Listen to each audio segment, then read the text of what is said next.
Hello, YouTubers, and welcome back to another episode of The Grandstand here on the Ohio Patriot Education Network channel. I am, as always, your host, AR, the Ohio Patriot. And for today's episode, we're going to talk about lazy, entitled cunt mentality and a few other topics of the day, mostly Breitbart articles and whatnot. So, basically starting out with the title of the video for the topic of the day here. What do I mean when I say lazy, entitled cunt mentality? There's a few things I mean, actually. So, for those that, have paid attention to the channel in the last few weeks here, they know that I play a Walking Dead Survivors game. And I was on there a little bit ago doing stuff and found that some dickless piece of shit, instead of actually going and, checking around the whole region map thing there, which, mind you, if he had looked in any direction and for like a minute or two, he would have actually found like 10 different sites of the exact same value and could have taken one of those that was empty. But instead, he still one of mine.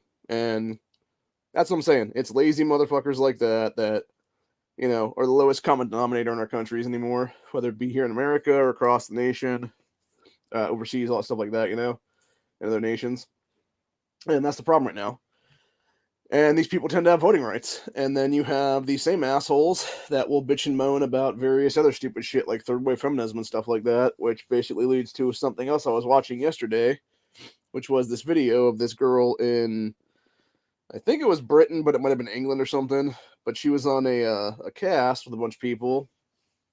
And of course, she was one of these third wave feminist types and stuff like that, being like, oh, all men are trash and oh, they fucked over the world and everything else like that. And it's like, cunt, shut the fuck up. Like, shut your fucking mouth, you dumb hoe. Like, you know nothing about nothing, is what it is, dude.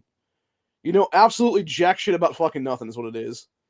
And then this dumb bitch wants to go on a fucking tirade during the whole thing and be like, well, I'm trying to become a doctor. And it's like, yeah, you're not a fucking doctor yet, dumb hoe. And you probably won't be. And if you ever do become a fucking doctor, you're probably going to get your ass fucking sued into the fucking ground for malpractice, because I'm sure you're going to leave sponges and shit inside of people is what it's going to be, depending on what kind of fucking doctor you're going to be, honestly.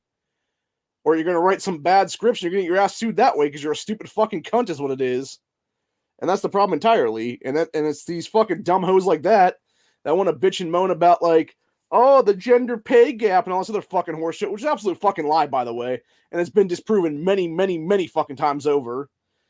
The entire point of the whole thing was what these dumb cunts want to look at is they're like, oh, well, let me look at these fucking office jobs, which is pretty much the only thing I'm going to do ever, is what it is, because they want to be in a bunch of air-conditioned offices and stuff like that. And then meanwhile, the jobs that are pretty much 100% men, whether it be trash men or whether it be fucking, as they call it over the UK, bin men is what it would be then. Or whether it be fucking, anything else for that matter. Oil rig workers, fucking long haul truckers, a lot of cases is almost exclusively men at this point. Trying to think what else now. There's a bunch of them that were on dirty jobs before. People literally going inside of giant fucking rigs to clean them out from the inside out and stuff like that, dude. Yeah, 100% men, because women don't want to do that dirty ass work, dude. Fucking look at people that do sewer jobs for the city and stuff like that, dude. There ain't no fucking bitch down there. She's not the fucking, if there is, she's a supervisor position at the fucking top being like, how's it look down there, boys? Oh, it looks fucking great, Karen. Why don't you come down here and fucking smell some shit with us? But no, she's not going to. And that's the whole fucking point, dude. And that's the thing. Even looking at road crews and stuff like that, because there's a lot of construction going on around me where I'm at right now. The only people you ever see doing any of the real work are a bunch of dudes. What the women are doing in those fucking cases, they're sitting there on the fucking radios holding the stop slow signs and flipping them back and forth. That's their entire fucking job, dude. And they're getting paid just as much as the guys are in that situation. Even though they're doing a job that's like way less work, is what it is. And yeah, it's a bunch of shit entirely.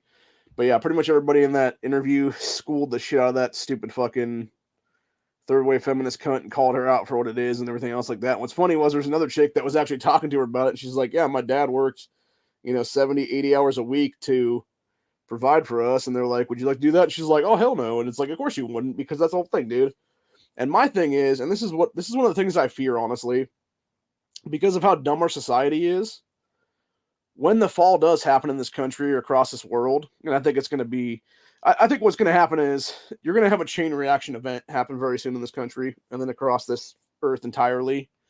And it's going to be, you're going to have one country finally revolt, and it's going to lead to a chain reaction of revolutions and shit like that's what it'll be, dude. Because we're already kind of seeing that across the board right now when it comes to people who are just sick and tired of everything, whether it be in Australia or France or United Kingdom or anything else like that, dude. I mean, there's been little uprisings here and there, but they've all been kind of squelched to some extent, or they're still going on, but they're not really being talked about as what they should be, because obviously the mainstream media is going to sit there and lie their asses off and be like, nope, everything's fine. It's all status quo, bro. Like, they're never actually going to report on the shit. I mean, hell, look at fucking the 2020 riots here in America. You had motherfucking CNN go out there and was like, oh, it's mostly peaceful protest, and the guy's literally standing in front of a burning building that's like 8 stories tall because it was a fucking half-built building that was supposed to be Section 8 housing and stuff in some city in Minneapolis there, whatever it was. And it's like, Jesus fucking Christ, man. Like, that's what I'm saying. That's the ass clownery of our fucking society. And that's exactly why, by the way, mainstream media should never be given the privilege of freedom of the press anymore, dude. Because they're all a bunch of lying sacks of shit is what it is, dude. That's why I'm so glad that Trump is suing CNN for like almost $500 million. It should be $500 billion, by the way. He should just own that fucking company when it's all said and done. And it should become TNN, Trump News Network. So,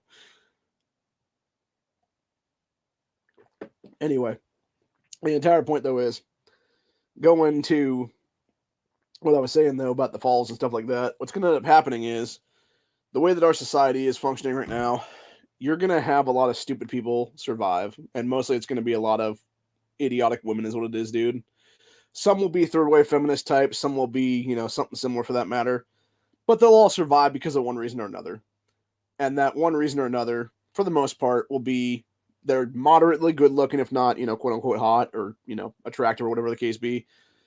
And they're willing to suck dick to actually survive is what it is, dude. They're willing to fucking, take it in the pussy or the ass, whatever it's going to be, dude, depending here and there. They're going to be willing to fucking prostitute themselves to survive. Now, granted, some of them long term will survive because they'll actually start adapting and going into more of like a housewife kind of role and understanding like, yeah, I need to learn skill sets and stuff like that to, continue on, the kind of thing is what it is, dude. Which will be similar to the Rosita character from Walking Dead and stuff like that, where she, admits in that one season of that show, I think it's like season 7, 8, someplace in there, where she's like, oh yeah, I was totally a hooker to begin with in this whole thing, and then she started learning like skill sets from random guys that she was fucking at the time, and like prostituting herself too for food, essentially is what it is, and security and shit. And then eventually was able to stand on her own 2 feet after all, because these guys taught her various things, whether it be hot wiring vehicles or whatever the case be, fixing engines, all that stuff like that.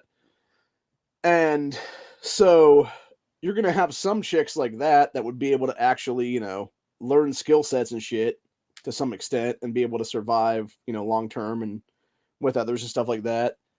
But you're gonna have a lot, and I would say it's gonna be the majority, like 70 something percent probably or more. That's gonna be just a bunch of annoying hoes.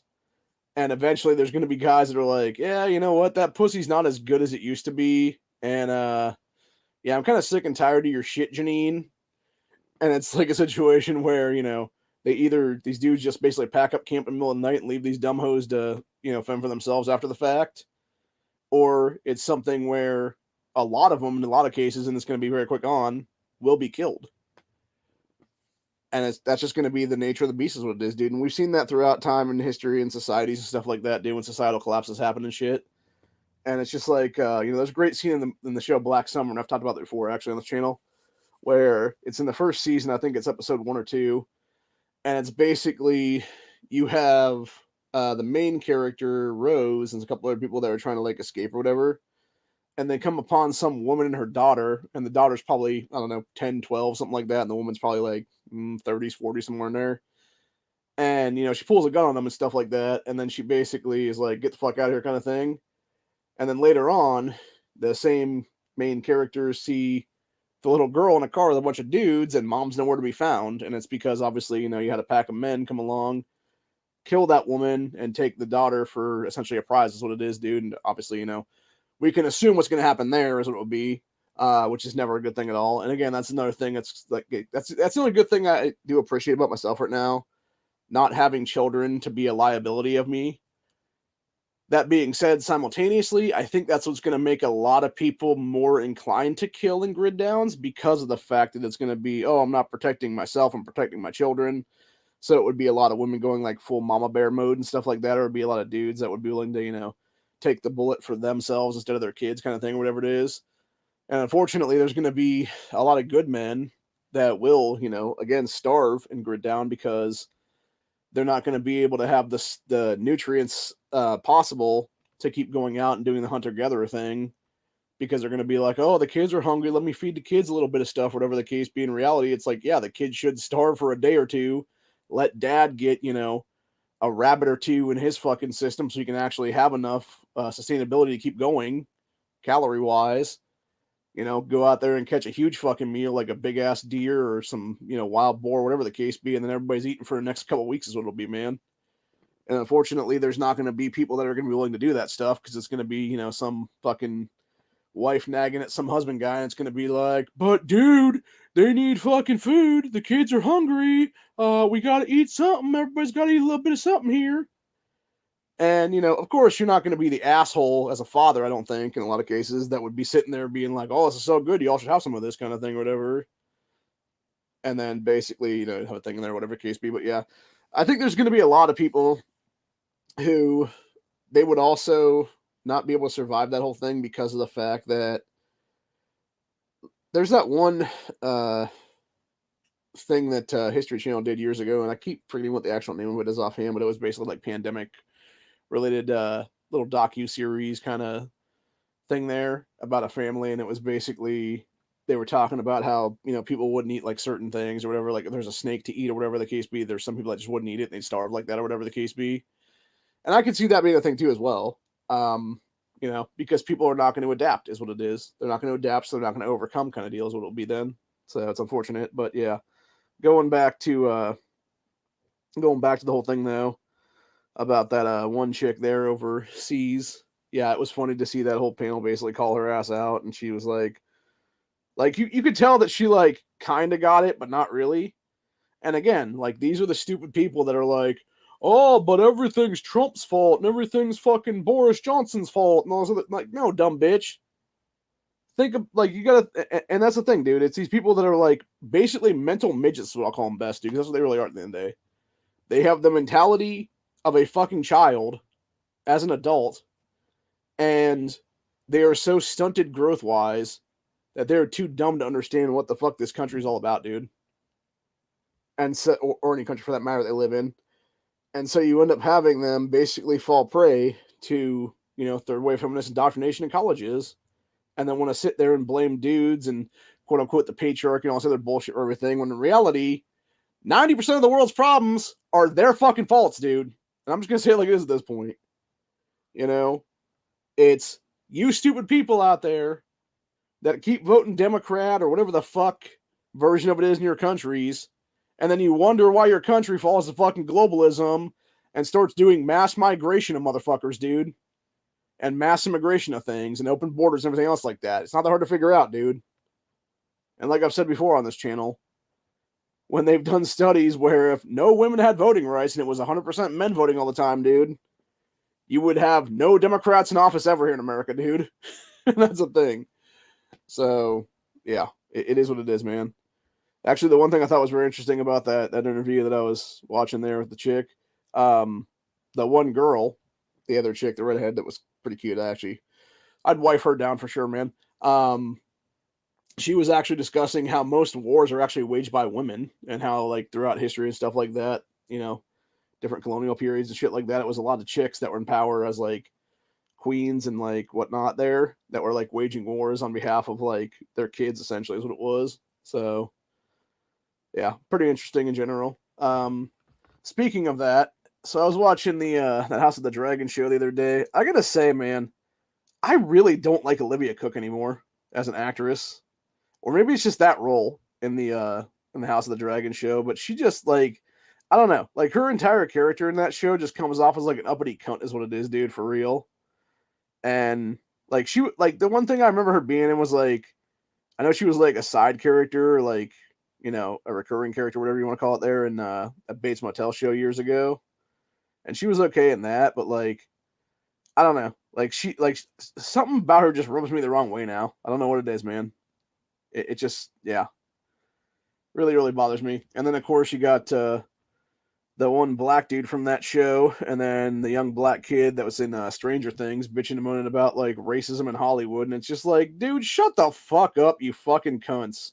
Both of you assholes are worth millions of dollars right now, just based on everything. And I'd like to point something out with the guy from the House of the Dragon show. That's like, oh, people hate me because I'm a rich black dude in this show, whatever the case be. It's like, dude, nobody fucking hates your character in that show. Literally watching every episode of that show, including the last one, I think it's really just bad writing. Like, you're just not a good actor, dude, is what it is. Maybe that's what it is, honestly. And I feel like that's the fucking cop out of these people. It's like, oh, more racism bullshit. When in reality, it's like, no, you're just a shitty actor, dude, is what it is.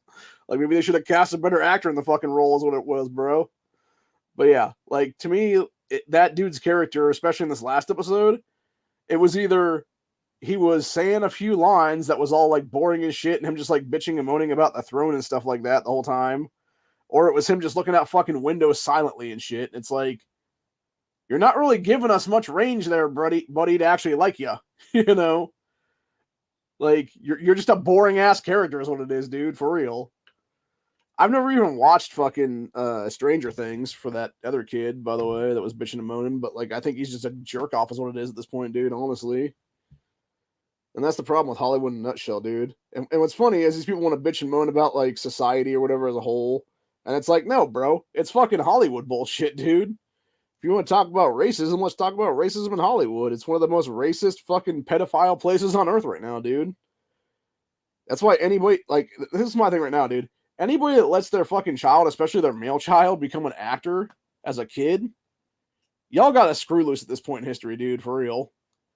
Because there ain't no way that those kids ain't going to be finding a bunch of creepers going on in that fucking place, dude. Trying to creep on them and shit like that, dude. Especially if they become famous and stuff. Because that's the thing, dude. There's a lot that won't ever become famous, but there's a lot of like narcissistic parents out there that don't really give a shit. And they'll be the ones that their child will fall prey to some sicko in Hollywood. There's what it is, dude. So, anyway. It is what it is. But, yeah, moving on to other things we're going to talk about today. Got a few stories I got pulled up here. Actually, I got a few different things I want to talk about here for various things. Got a couple different Breitbart headlines I want to talk about for stuff here. A lot of them do with America and shit. So first and foremost, you got Bidenomics sends U.S. national debt soaring past $31 trillion for first time ever. Adds another $600 million to Ukraine for quote-unquote military aid. Fuck that shit, dude. Fuck that shit. Like, seriously, at what point is this shit considered high treason against the American people, dude? At what point is this asshole fucking bullshit fucking administration of Biden, Harris, etc., dude, gonna be brought up on charges because they are literally sending us towards a second Great Depression with this kind of crap, dude? With all these fucking omnibus bills and all this bullshit unconstitutional and illegal fucking military spending and everything else like that for fucking quote-unquote foreign aid to Ukraine, even though it's literally going into pockets of politicians all across this fucking country right now is what it is, dude. Like, there ain't no way $600 million is going over to Ukraine anymore, dude. It's probably like fucking $60 million and the other fucking 540 is going into Biden's pocket or anybody else's pocket for that matter, dude. Bunch of shit entirely.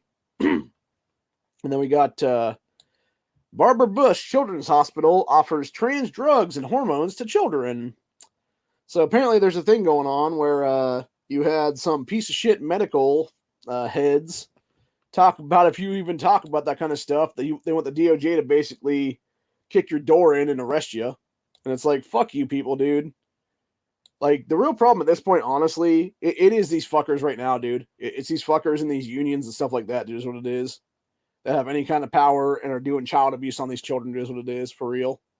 And I'm so sick and tired of it, man. Then you got dumb cunt Kathy Hunkle says, New York City is the safest big city in America. What kind of crack was she smoking? That's my question. If she had said, worst big city in America, I'd totally believe that.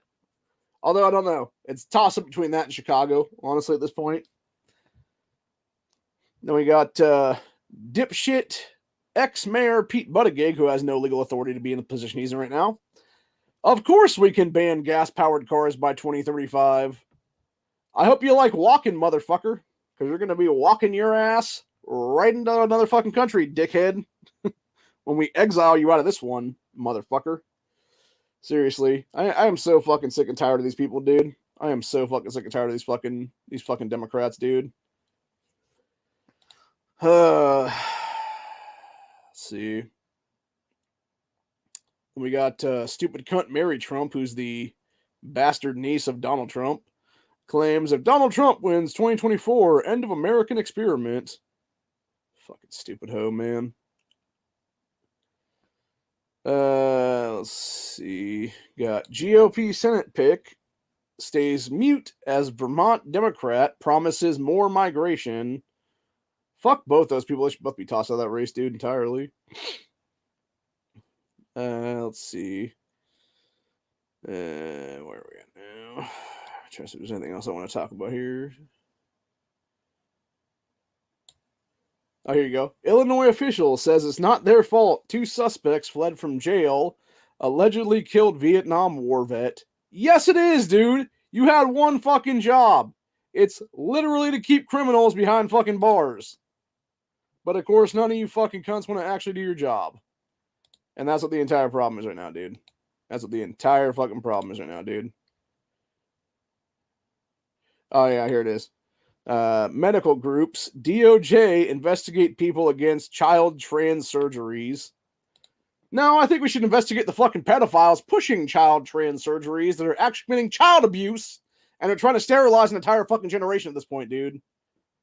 I am so sick and tired of this shit, dude. I really am. It's why I'm running that book now about this whole thing. I'm still trying to find people, by the way, the detransitioners out there. If y'all are seriously, this is a call out to anybody out there, man. If you have gone through gender transition and then detransition, please contact me. I'm looking for people to be co-authors for this book. We want your stories. We want to get this out there. And it's time for us all to work together to stop this fucking insanity, dude, is what it is. And those who refuse to call this shit out, like, you're part of the fucking problem, dude, seriously. Because you are clearly okay with an entire generation of children being indoctrinated and being preyed upon to be sterilized for some fucked up, whatever it is, 2030, 2050 agenda, whatever it's going to be there. Great reset shit, dude. You know, sterilizing Americans, and then we fucking mass bring in the third world to make America a fucking third world nation instead of a first world nation kind of thing. That's pretty much one of their arguments right now, dude, I think, entirely. So, anyway. Let's see here now. Where are we at now?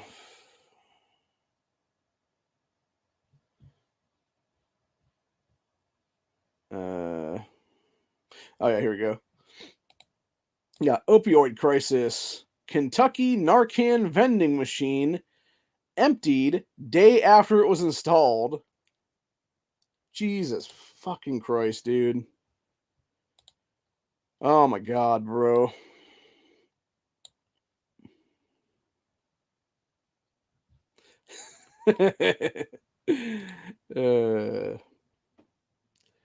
I'm going to talk about this one because I thought it was pretty funny. We're going to talk about that here in a second now. We're also going to mention that asswipe John Fetterman again because he's in some hot water again here with some people. So, trying to pull these up right now so I can do this. Trying to see if there's any other things I want to discuss here or not. Do a little screen share of the main screen here again. We got Republicans line up behind Herschel Walker despite scandal. We got Randolph Warnock's child abuse questions resurface. Yeah, that dude is 100% a child abuser, dude. Warnock's ass. Fucking 100%, dude. Warnock performing 12 points worse among black voters compared to 2021. I think we talked about that yesterday. You got stupid cunt Democrat mayor of Maine, Janet Mills, claims Maine residents don't need voter ID. Are we looking at a little cheaty face there, man? I think we are, just like Stacey Abrams' bitch ass. We should be in prison right now, by the way. Stacey Abrams lies about denying outcome of previous election. Of course she does. So I'm gonna read that thing about that bitch Janet Mills, though, who's up for re-election this year. By the way, should have been thrown out She'd been thrown out of her entire position 2 years ago. By the way, she's one of at least 25 governors right now that should have been given the death penalty for the shit that they pulled in 2020. Actually, for the amount of crimes against me and the amount of people they killed in 2020. So, anyway, let's see where we're at here now. Yeah, it says Democrat Governor Janet Mills strongly opposed voter ID during a debate with her opponents on Tuesday evening, saying Maine residents don't need to show proof of identification, and argued it would inhibit voting. No, it wouldn't, you dumb fucking cunt, unless you're trying to cheat to win. Like, that's the entire I'm so sick and tired of it, dude. I'm so sick and tired of it, honestly, right now. That's their whole fucking endgame right now, dude. It's the 2,000 mule shit over and over again. Like, enough is enough of this crap, dude. Go ahead and screen share this other article now. Let's see. Yeah, what a fucking ugly cunt, dude, for real.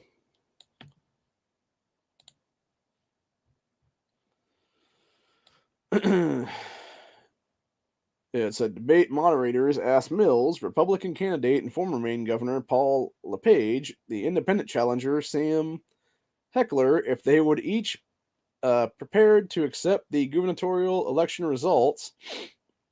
Said LePage said he, quote, would absolutely accept the results and criticize the moderators for asking the question instead of bringing up the FBI and big tech's interference in 2020 elections.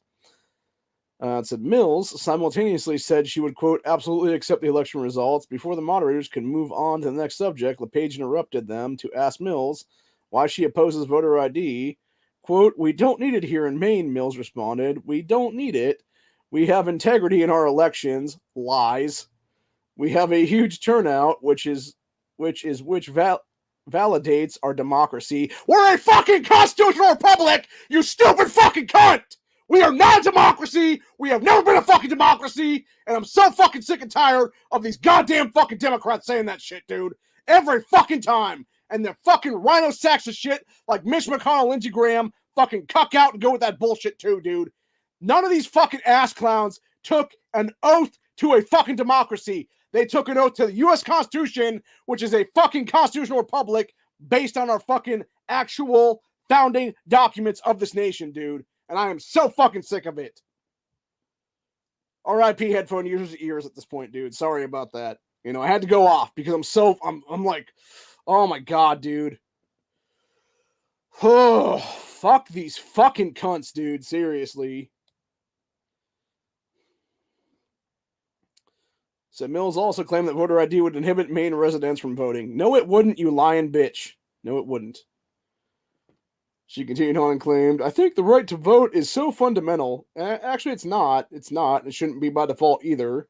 And you are a great example, Janet Mills, of exactly why it should not be by default. She said, quote, why would you question it? Why would you impose another level of, paperwork on voters? Why would you inhibit them from voting? I believe it's a foundation of our democracy. Again, we're not a fucking democracy, you dumb fucking cunt. We are a constitutional republic. Number one. Number two, it's not a level of paperwork. It's literally, you show up to the fucking ballot box and they're like, let me see your ID. And you hand them your fucking ID. And it's to prove that you're an American citizen that has the legal right to vote in our elections, not some fucking illegal piece of shit that jumped our border fucking 5 days ago and is illegally voting in our fucking elections, committing voter fraud. That's why we need voter ID, you dumb fucking cunt. Because we've already seen that bullshit in places like New York, dude, where they tried to give illegal fucking IDs. And it's like, first of all, why are you ever giving illegal alien ID in any state, dude, in this country, unless you're trying to get them to be able to legally vote in your election cycles when they don't have the legal right to be in this fucking country to begin with. I'm so fucking sick and tired of these like, seriously, dude. It's like this shit right here, this fucking debate right here, the second that Janet Mills went off on that fucking whole thing, dude, and said that shit, there should have been a cop in the back, been like, Janet Mills, you're under arrest for a shitload of fucking felonies. Be like, you're under arrest for deprivation of rights or color of law, you're under arrest for fucking oath breaking, etc., etc. Because that right there is exactly fucking why this country is in such a goddamn mess right now, dude. It's stupid fucking cunts like Janet Mills. I also like to point something out, by the way. In the fucking 4 years now that Janet Mills has been governor of Maine, she has undone every pro-2A thing almost that her Republican opponent, who's the ex-governor there, who's that guy's name? Paul LePage, I believe is what the guy's name is. Yeah, Paul LePage. Paul LePage put through a shitload of good pro-2A stuff in Maine because of stupid fucking cunts like Janet Mills now. Maine has a yellow flag law and a bunch of other unconstitutional bullshit there, dude. And almost every pro-2A thing that's been on the books there was rescinded under this fucking dumb cunt's governorship, dude. And that right there, her ass should be in prison forever based on that alone, dude. Because she directly denied the good people of Maine the right to keep and bear arms and their constitutional rights, and she was infringing upon everything our fucking founding of this constitutional republic is based upon, dude.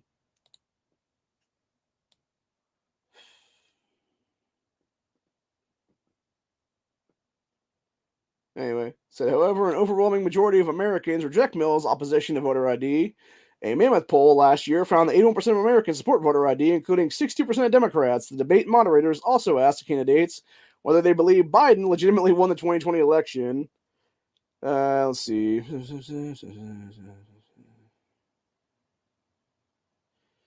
LePage actually said Biden did win, but he's not sure who's running the country. So after moderators asked the clarification, LePage said Biden is obviously not capable of running the country, and added that he does not know who's waving the strings. With that, he basically means Biden has dementia and has no legal right at this point to even be in office, dude. You know, I mean, that's the thing too, right? You know, you can't sit here and honestly tell me if Trump or Clinton or anybody else like that was in office right now, dude, if they were in office right now, dude, that they would have been 2050 6 months ago based on mental decline at this point. And yeah, it's a fucking joke, dude. Just like Biden's entire administration's a fucking joke because of 2,000 mules. And I'll leave it at that. So, anyway, yeah, I'm just so fucking sick and tired of it, dude. Just so goddamn over it.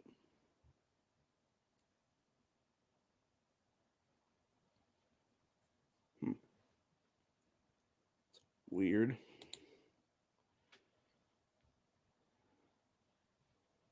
Looks like they redid their thing or something here.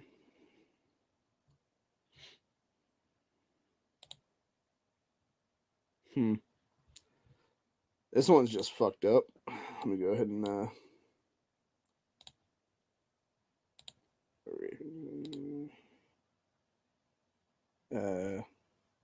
huh. Did the hell? That's weird. I was trying to screen share and now it's like being stupid suddenly.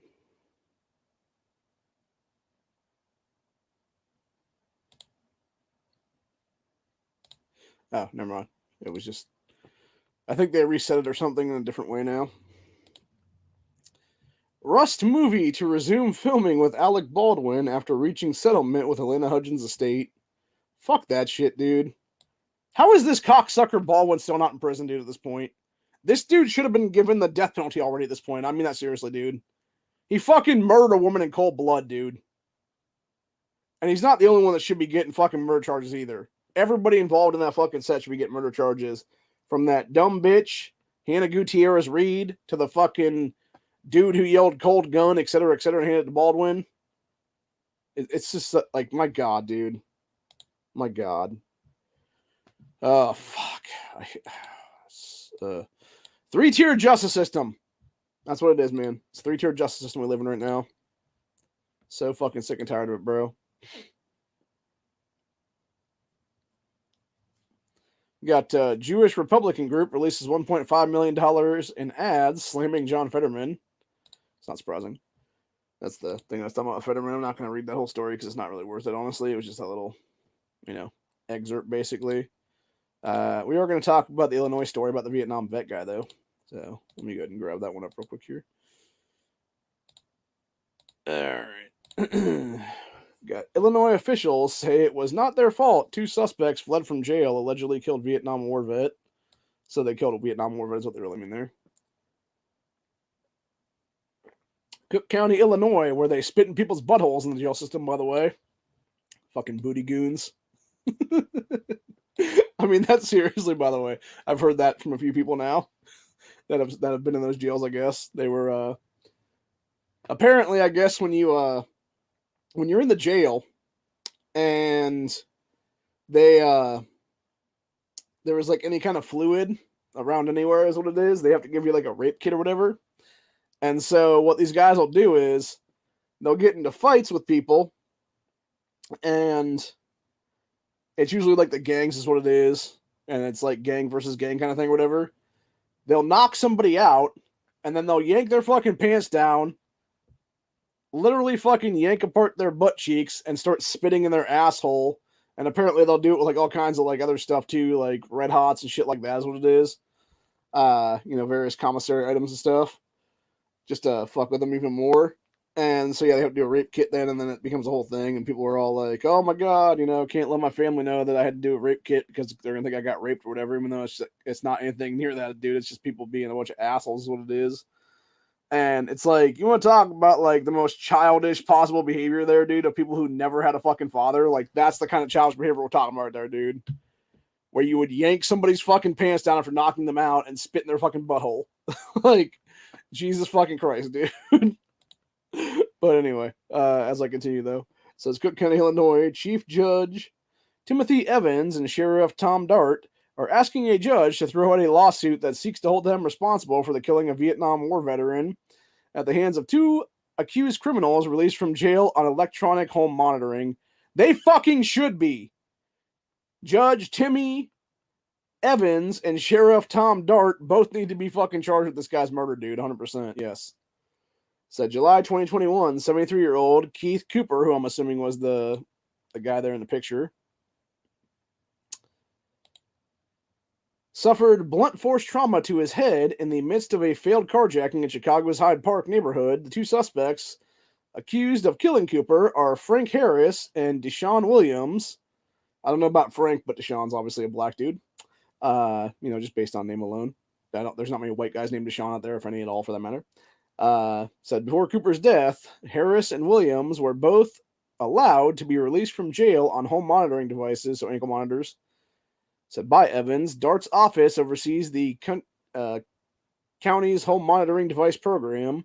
Said yet prosecutors allege that Harris and Williams roamed free while on the home monitoring devices and ended up killing Cooper in the botched carjacking in 2021. Months later, Cooper's family filed a lawsuit against Evans and Dart. The Cook County Cook County Record reports said lawsuit asserts 2 men charged in Cooper's death, Frank Harris, then 18, Deshaun Williams, then 17, so a couple of little punk asses, were improperly allowed to leave their homes, even though both men previously had been charged with carjacking and possession of a stolen vehicle and were being monitored by law enforcement using electronic monitoring devices while the men awaited trial on their previous charges. This is why you lock these fuckers up, dude, period. You lock them up and you don't let them out until their fucking trial, and even then, when they're fucking charged, you never let them back out, is what it is. Seriously, it's not that fucking hard, dude. It's called lock up criminals. Fucking for real. Says the complaint accuses the judge and the sheriff of failing to properly staff and run their electronic monitoring programs, allowing the 2 men accused of Cooper's death to roam free without intervention from law enforcement. Further complaint asserts Harris and Williams should have never been placed on monitoring program to begin with, given their prior criminal histories. Exactly. Fucking exactly, dude. And that is the exact fucking problem with our country. And now you got this old man, this Vietnam War vet, being murdered last year, who I'm sure, honestly, given the ages of these other 2 in the picture with him, I'm guessing that's either his daughter or granddaughter there with the American flag. Looks like mask on her face, or yeah, mask on her neck area there. And the little girl's probably his great granddaughter, would be my guess, honestly, dude. And it's like, you got a guy who was probably the fucking, actual patriarch of the fucking family, a good dude, a good provider and shit like that for generations. And he gets killed by two fucking pieces of shit, dude. For what? Because they were trying to fucking steal his car because they're a bunch of assholes, dude. Because they're a bunch of fucking criminals. That should have never been out of jail to be one, dude. Fucking ridiculous. Absolutely fucking ridiculous, dude. And these are the kind of fucking people that Kathy Hunkel and Janet Mills, etc. support, dude, by the way. I'd like to point that one out. So, anyway. Oh, and then you had a bunch of asswipes, a bunch of fucking retards in the mainstream media try to claim that the money going down to Florida for the hurricane victims was somehow out of Biden's pocketbook, which is an absolute lie. It's out of the American taxpayers' fucking pocketbook. Biden doesn't pay a goddamn dime in taxes, dude. Why the fuck would it be coming out of his pocket? It's literally, if anything, it's the Florida people's taxes they're getting back now in fucking relief money is what it is, dude, for real. Which leads to this story that we're going to talk about right now, which is Tom Massey, the big guy, has never shared his 10% with Florida hurricane victims. 10% for the big guy, aka Hunter Biden, aka Biden doing a bunch of fucking serious theft and criminality shit behind closed doors, using his son as a go-between and fucking bagman. So, anyway. So Representative Tom Massey on Tuesday slammed Biden for not sharing with Florida hurricane victims his personal wealth that he could have gained from the Biden family business deals, said, tweeting a photo of a political caption that accused DeSantis of using the, quote, president's wallet to restore hurricane victims. Massey responded, the federal recovery funds were not Biden's, but instead belonged to the taxpayer because they fucking do, by the way. Said Massey then bashed Biden for not actually donating any personal funds to hurricane victims who could benefit from his sketchy business schemes in which the idiot moron Biden reportedly requested a 10% count or 10% cut. Yeah, he literally 10% for the big guy, dude. Fucking Hunter Biden laptop, dude, all that shit like that. Which, by the way, if you're looking at the Hunter Biden laptop story, dude, would have 100% swayed 2020 election there, because there would have been a lot of Democrats that are like, no, this guy's a fucking douchebag, scumbag, fucking criminal. Arrest him, arrest his son, and arrest the rest of his fucking family. Fuck him, he's no longer the nominee. And they would have voted for anybody else. It might have been Trump for that matter, dude. It could have been fucking a third-party independent person they voted for, and it could have been that person becoming fucking president then. Hell, it could have been the fucking libertarian nominee for that matter. It could have been Joe Jorgensen or some shit like that, dude. Becoming president, if that be the case.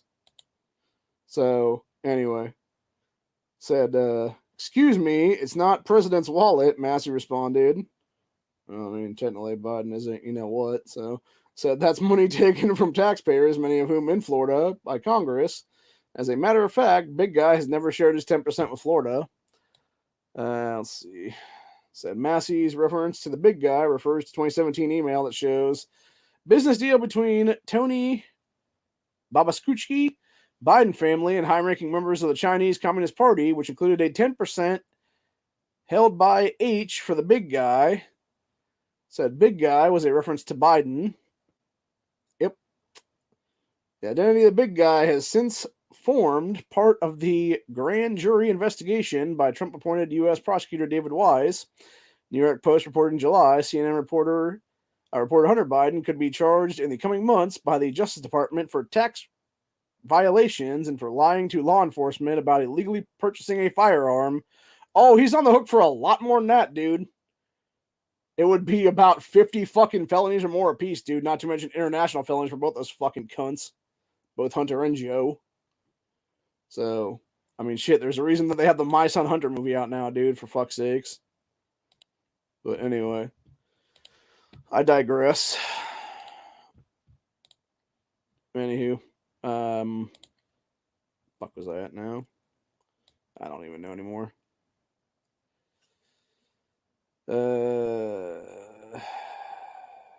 So we got RNC sues Maricopa County for shutting out GOP poll workers. Not surprising on that one. Should have been doing that shit fucking 2 years ago, dude. Anyway. Oh, good fucking I swear to fucking God, man.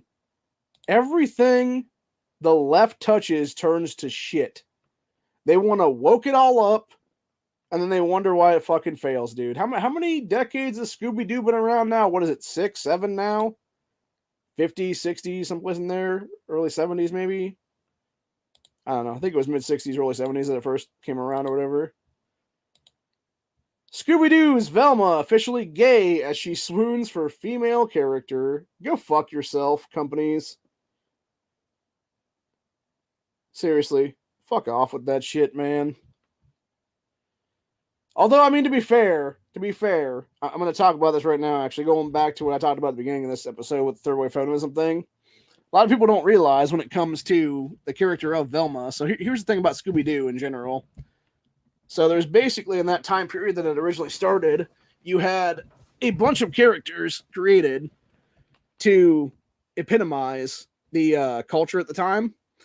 So you had basically Shaggy, and by definition Scooby as well, were basically the beatnik generation of just like stoners and shit like that.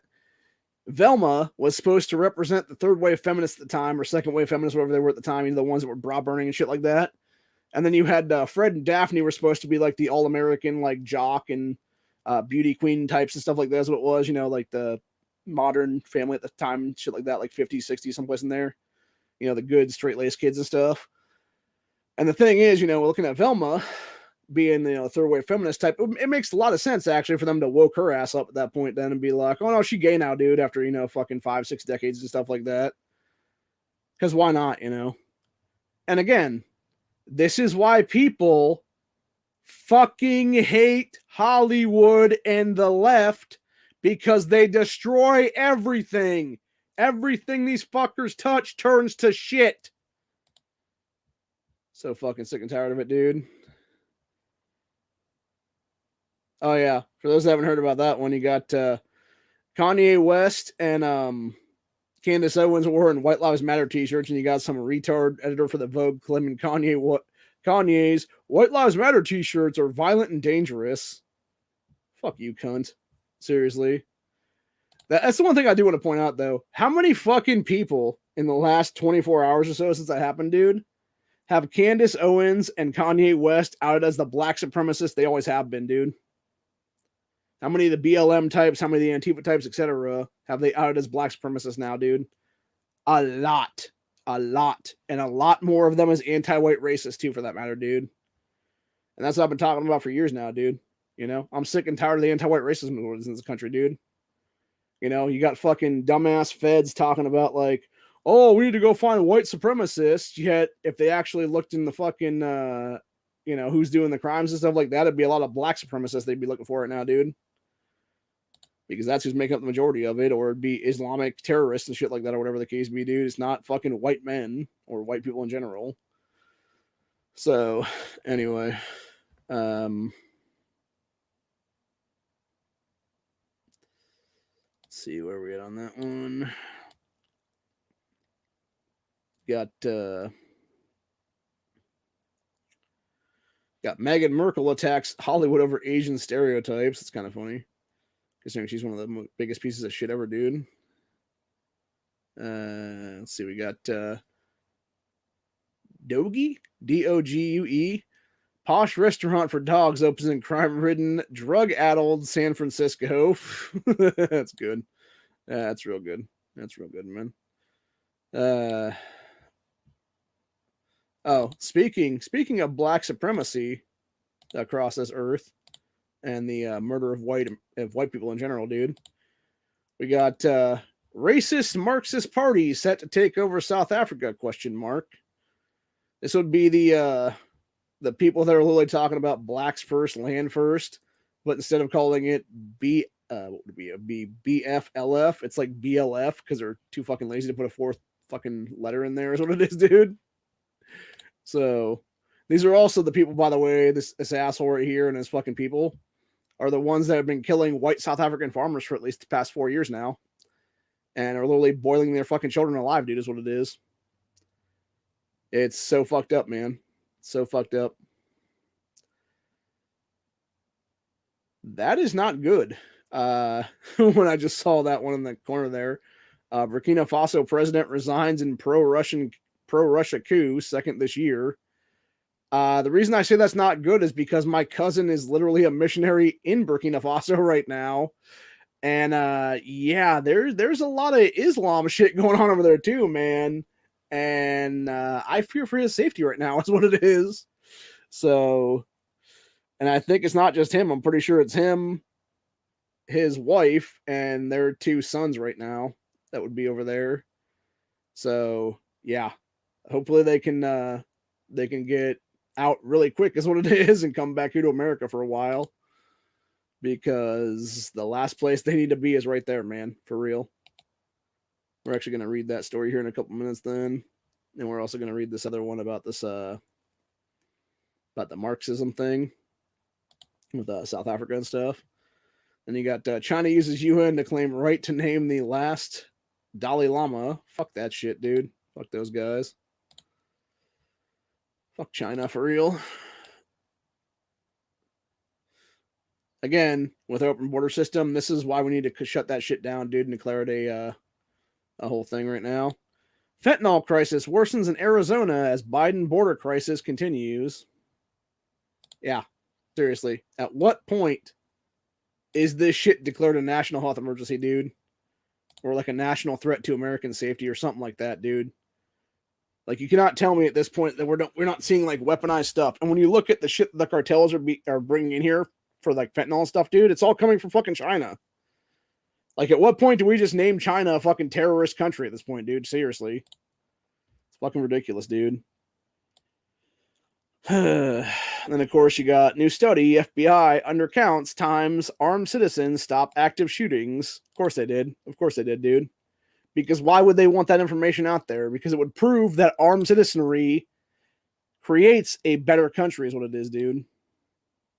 And that's the entire point. It proves that stand your ground and constitutional carry are needed everywhere, is what it is, man.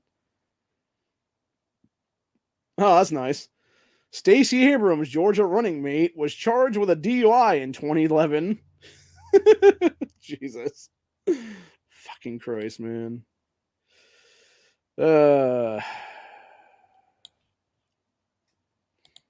Speaking of the New York thing and that dumb bitch Hunkle and stuff like that, saying it's like the most whatever, like the safest state or whatever, or safest city or whatever there. New York City crime wave. Times Square tourist hit in head with glass bottles, slashed across face, and robbed. Then you got suspects accused of looting after Hurricane Ian devastates Floridians. And Chicago convict arrested for 15th time this year. Guy was literally talking about getting let right back out in revolving doors, what it was, dude. Fucking ridiculous. Just absolutely fucking ridiculous, man. Just complete insanity on that one. Let's see here now. Got where are we at now? Oh yeah, we were gonna go to the South Africa story here. Got fucking scalp is itching real bad right now. Yeah, you got Johannesburg's opposition government collapses. Racist Marxist party could govern South Africa. That's not good. That's not good at all, man. Said City of Johannesburg, South Africa, which has been governed by the opposition coalition since municipal elections last year, saw its government collapse over the weekend, a sign that the country could be led by a racist left-wing party after the 2024 election. Said the Liberal Democratic Alliance, DA, the country's largest opposition party, has made steady advances in urban areas over the last 2 decades. Last year, it succeeded in taking over the troubled city of Johannesburg, installing physician Mpo Passate as mayor. Said Johannesburg, the country's economic hub and the most important industrial metropolis on the African continent, has suffered high crime and declining public services in recent years. For those that haven't seen it, there was a thing going on, I believe it was last year, where there was a giant like coup going on then and shit like that. And that's when you had a whole bunch of people basically take up arms against the looting and shit like that, dude, because there were people looting everywhere. There was literally there's a video out there that I think I might have on my computer someplace, where it's like 3 or 4 black dudes over there stealing a fucking horse cart and literally like riding that shit down the street as fast as possible. It's fucking crazy, dude. And of course, you had what was really sad was because you can't own guns and stuff over there is what it is, unless you have like a whole bunch of permitting and stuff like that. Is what it ends up being, dude. And that's why you have like armed security services over there like crazy, where it's a lot of Indian people that are the ones that are doing the security service companies and stuff. So you end up having a bunch of people in South Africa there. There was a mall that was about to be looted, and they're like, hey, fuck it, let's throw down a bunch of cooking oil and make this place all slippery. And you had a bunch of people slipping in the cooking oil then that were trying to steal shit. And it's like, hey, man, you gotta do what works, man, what it is, you know? But anyway, as I said here, right now, yeah, it's a declining public services in recent years. Said country's ruling party, the African National Congress, is widely seen as both corrupt and incompetent, using political power to fund its patronage network and neglecting basic government functions. The DA has governed successfully in Cape Town and hopes to push the ANC below the 50% threshold in the 2024 general elections. Said, but the DA has faced a challenge from another rising opposition party, the Economic Freedom Fighters, or EFF, a militant, racist, and socialist party led by ANC youth leader Julius Malema. Malema is a black supremacist, by the way. This fucking piece of shit in this fucking picture is Joseph Malema, dude. This dude is the motherfucker who is literally calling for the murder of white people in South Africa for the last 5 years or so now, dude. The fact that this guy is not dead already. Y'all remember Kony 2012, by the way, where you had that motherfucker Joseph Kony going around stealing kids and shit like that, dude, and making child soldiers and stuff like that? Yeah. Malema is the same motherfucker and was one of these fucking kids that was based under Kony back in the day, dude. Like, this guy's a sack of shit in general, dude, for real. He's a fucking scumbag, asshole, cunt, fuckboy, racist, black supremacist piece of shit is what it is. Anyway, it said, known for wearing red for his incendiary anti-white rhetoric. Exactly. Said last Friday the ANC succeeded in dividing the fragile coalition, though which the DA governed Johannesburg when two other small parties, COPE and Action SA, formed by disgruntled members of the ANC and DA respectively, voted against the DA coalition. Said that allowed the ANC to install its own mayor, Dada Maramo, and upend the DA's broader political strategy, which has been to convince South Africa voters that it can be trusted to lead effective coalition governments if the ANC is ousted from power in 2024. The result, political analyst Ray Hartley and Greg Mills warn, is that the EFF, not the DA, could end up governing the coalition after the 2024 elections, allowing the minority ANC to stay in power and sending South Africa on a steep spiral to destruction. With the EFF in government, they say, Malema could be deputy president, the government could seize white-owned farmland without compensation, as Zimbabwe did in 2000, and the state could naturalize private industry, among other racial changes.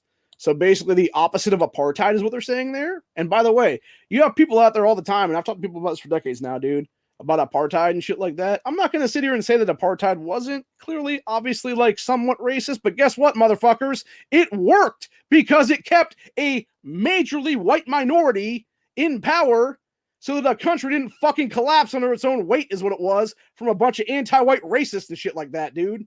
And now we're seeing the exact opposite of that shit, where you're seeing fucking black supremacists like Joseph Malema able to possibly come in here and kill a bunch of fucking more white people is what it is, dude. I'd also like to point something out, by the way. Right before apartheid ended in the 90s, dude, you know what South Africa had? Nuclear capabilities. You know what the white minority did before they left office? Got rid of the fucking nukes. The only good thing they did, actually, was denuclearize as a country. Because they knew it was about to fucking happen and they didn't want people getting fucking nuked out of orbit is what it was, dude. And a fucking nuclear winter happening and shit, dude. Seriously. And then, of course, you got 2020 video. Democrat Mandela Barnes refused to detail costs of job-killing climate report. What a fucking douchebag, dude. Anyway, let's see. Going back to the thing though, said meanwhile, as Johannesburg and much of the rest of the country suffers frequent electricity outages, along with severe poverty and economic inequality, South Africa's media and intellectual elite busies itself with first world obsessions such as climate change. Of course it does, dude. Of course it does. So yeah, you have a country that can't even have a functioning fucking power grid with a black supremacist potentially going to be in power there pretty soon. It's like, fuck me, man. Seriously. Oh my god, bro. And now I understand why people become lords of war and literally sell guns to people to become freedom fighters and shit like that, dude. So, anyway. Ironically enough, it was probably the Lord of War fucking guns that got into that piece of shit Joseph Malima's hands. And that's why his AKs now is what it is, bro. So, anyway, just fucking crazy shit, man. But moving on to the other international story we're going to talk about, which is Burkina Faso here in a minute.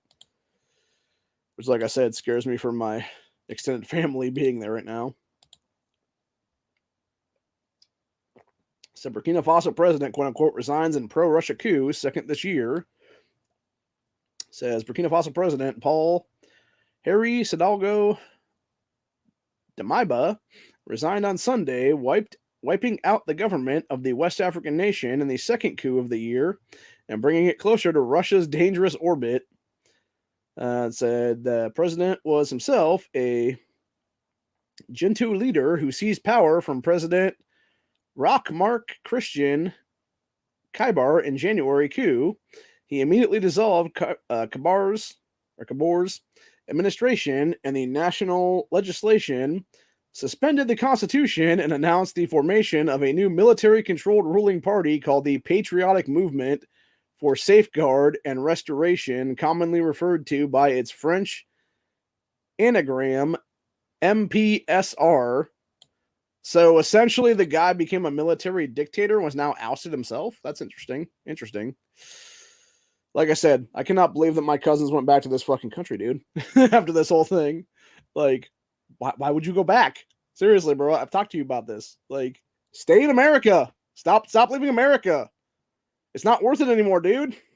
You've helped enough of these kids already over in these countries, man. Anyway, says the MPSR described its takeover as, quote, nonviolent, but heavy gunfire was heard in the national capital of, I don't even know if I can pronounce that word. I'm not even going to bother. Said photos of blood-splattered vehicles were posted to the internet, and Kabar claimed the coup leaders tried to assassinate him. The junta kept Kabar under house arrest until April. He recently announced a political comeback by forming a new party with former security minister Simon Kampomi. Said Demara was deposed on Friday in a fresh coup led by Captain Ibrahim Tori. I'm butchering these names, I'm sure. As the Burkina Faso military split into feuding and potentially warring camps over the question of whether their country should remain aligned with France or embrace Russia as its new patron.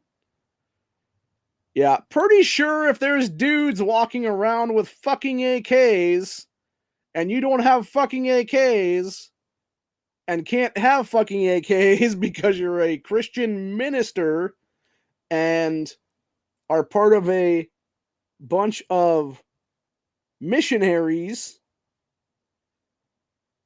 why the fuck would you stay in this country? Cousins, seriously. Like, bro, get out now. While you can. If you can. I remember when that first coup happened the beginning of this year, actually. I was scared for my family then, and then I was told, oh, yeah, they're still here in America. And I'm like, they're staying, right? And they're like, no, they're going to go back at some point. I'm like, no, stay. Fuck, man. Like, this is the reason why. You know, I've told the story before. This is the same cousin that back around, it was around 2002, 2003, something like that. They were living on the Ivory Coast back in the day. and there was an uprising there, and he almost got killed then. And again, it's because he did not have a fucking arm over there, because you cannot be armed in these countries, dude, if you're fucking doing Christian ministry shit is what it is, dude, and doing missionary stuff.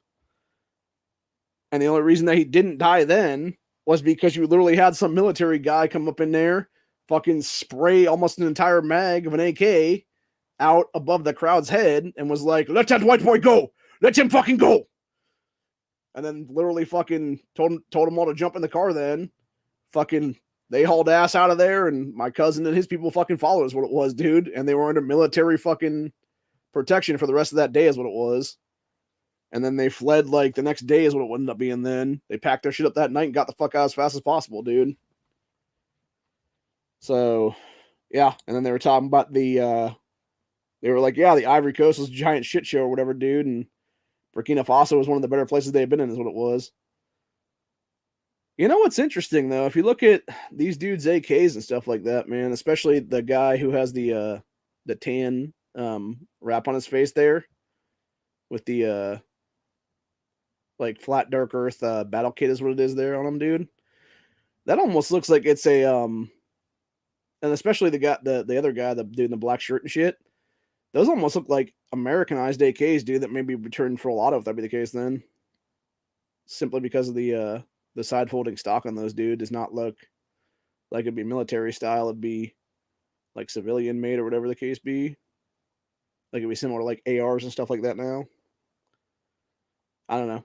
Pretty crazy, man. Like I said, if I'm the people in the crowd and there's like motherfuckers with AKs and stuff like that protecting the guy in the middle, like, maybe it's time to get the fuck out of this country. You know, like seriously. Yeah, like I just fear, man. I just fear for it right now. But anyway.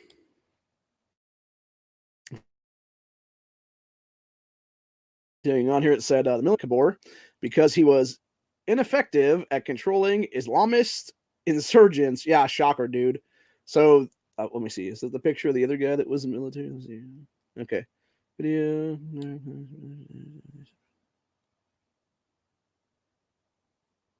Oh, okay.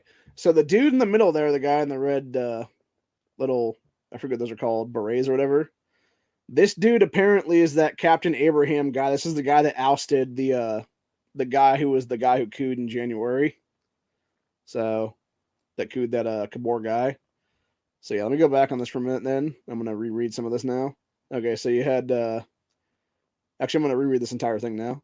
So you had Burkina Faso President Paul Henry Sandago Dabari resigned Sunday, wiping out government of the West African nation in the second coup of the year, bringing it closer to Russian dangerous orbit. Said that Paul Guy was himself a junta leader who seized power from President Roch-Marc Christian Labor in January, immediately dissolved Labor's administration and national legislature, suspended the constitution of the country, and announced the formation of a new military-controlled ruling party called the Patriotic Movement for Safeguard and Restoration, commonly referred to by its French anagram, MPSR. The MPSR described its takeover as nonviolent, but heavy gunfire was heard in the national capital of whatever, how to pronounce that word. Photos of blood-splattered vehicles were posted to the internet, and Kabor claimed the coup leaders tried to assassinate him. Said Junta kept Kabor under house arrest until April. He was recently announced a political comeback by forming a new party with former Security Minister Simon Kempormi. It said that Paul Guy was disposed of on Friday in a fresh coup led by Captain Abraham Tari, who's the guy in the red hat right there, as the Burkina Faso military split into feuding and potentially warring camps over the question of whether their country should remain aligned with France or embrace Russia as its new patron. Said military and much of the public turned against Kabor because of his ineffectiveness at controlling Islamic insurgents, so Islamic terrorism is what it was. And that's the thing. What's interesting is I talked to my cousin about that, actually, who's my second cousin. She would be the daughter of my first cousin, who's the missionary guy. She is also technically a missionary over there. At least she was at one point. Now she's going to college over here in America. And thank God for that, dude. Because oh my God, dude, they would have a fucking field day with her if they caught her, dude. And I mean that seriously, and not in a good way. Yeah, she would die ugly, is what it would be, man. And it wouldn't be right away because they would definitely do sick, disgusting sexual acts to her and her sister. But anyway, so yeah, needless to say, you had the original guy be ousted because of Islamic terrorism. And it's funny because I talked to my cousin about that, and she's like, yeah, Islam isn't really that bad over here. We all kind of get along and stuff like that because there's like is a little bit of Islam and like a bunch of Christians and like other things as well as what it was, dude. And it's like, yeah, because there's only like 20 fucking people from Islam over there. And there's like a couple thousand people that follow Christianity and like a few hundred that follow some other shit. It is what it is. And that's why we all get along. But the more that there's Islam there, the more issues it's going to be, dude. And that's what I'm saying. And that's why that original guy was ousted there is what it was. But anyway, it said, yeah, dude couldn't control Islamic insurgents who have been spreading chaos throughout the Sahel ever since Obama invaded Libya and destabilized the region in 2011. Burkina Faso began to suffer increasing violent terrorist attacks in 2016. Kabul was accused of failing to provide both adequate security and a stable economy, giving the jihadists a large pool of unemployed and disaffected youth to recruit from. So basically, he got a bunch of people following Islam, is what it was, dude. Fucking disgusting, dude. The new guy that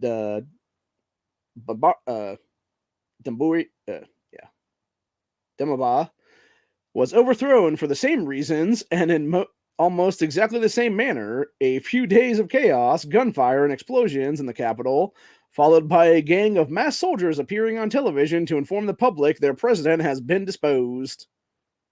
Yeah, pretty sure if these guys show up on my fucking TV screen, I'm getting the fuck out of that country as fast as possible, dude. And again, I hope and pray that my cousins got the fuck out of that country as fast as possible and will never return to it, ever.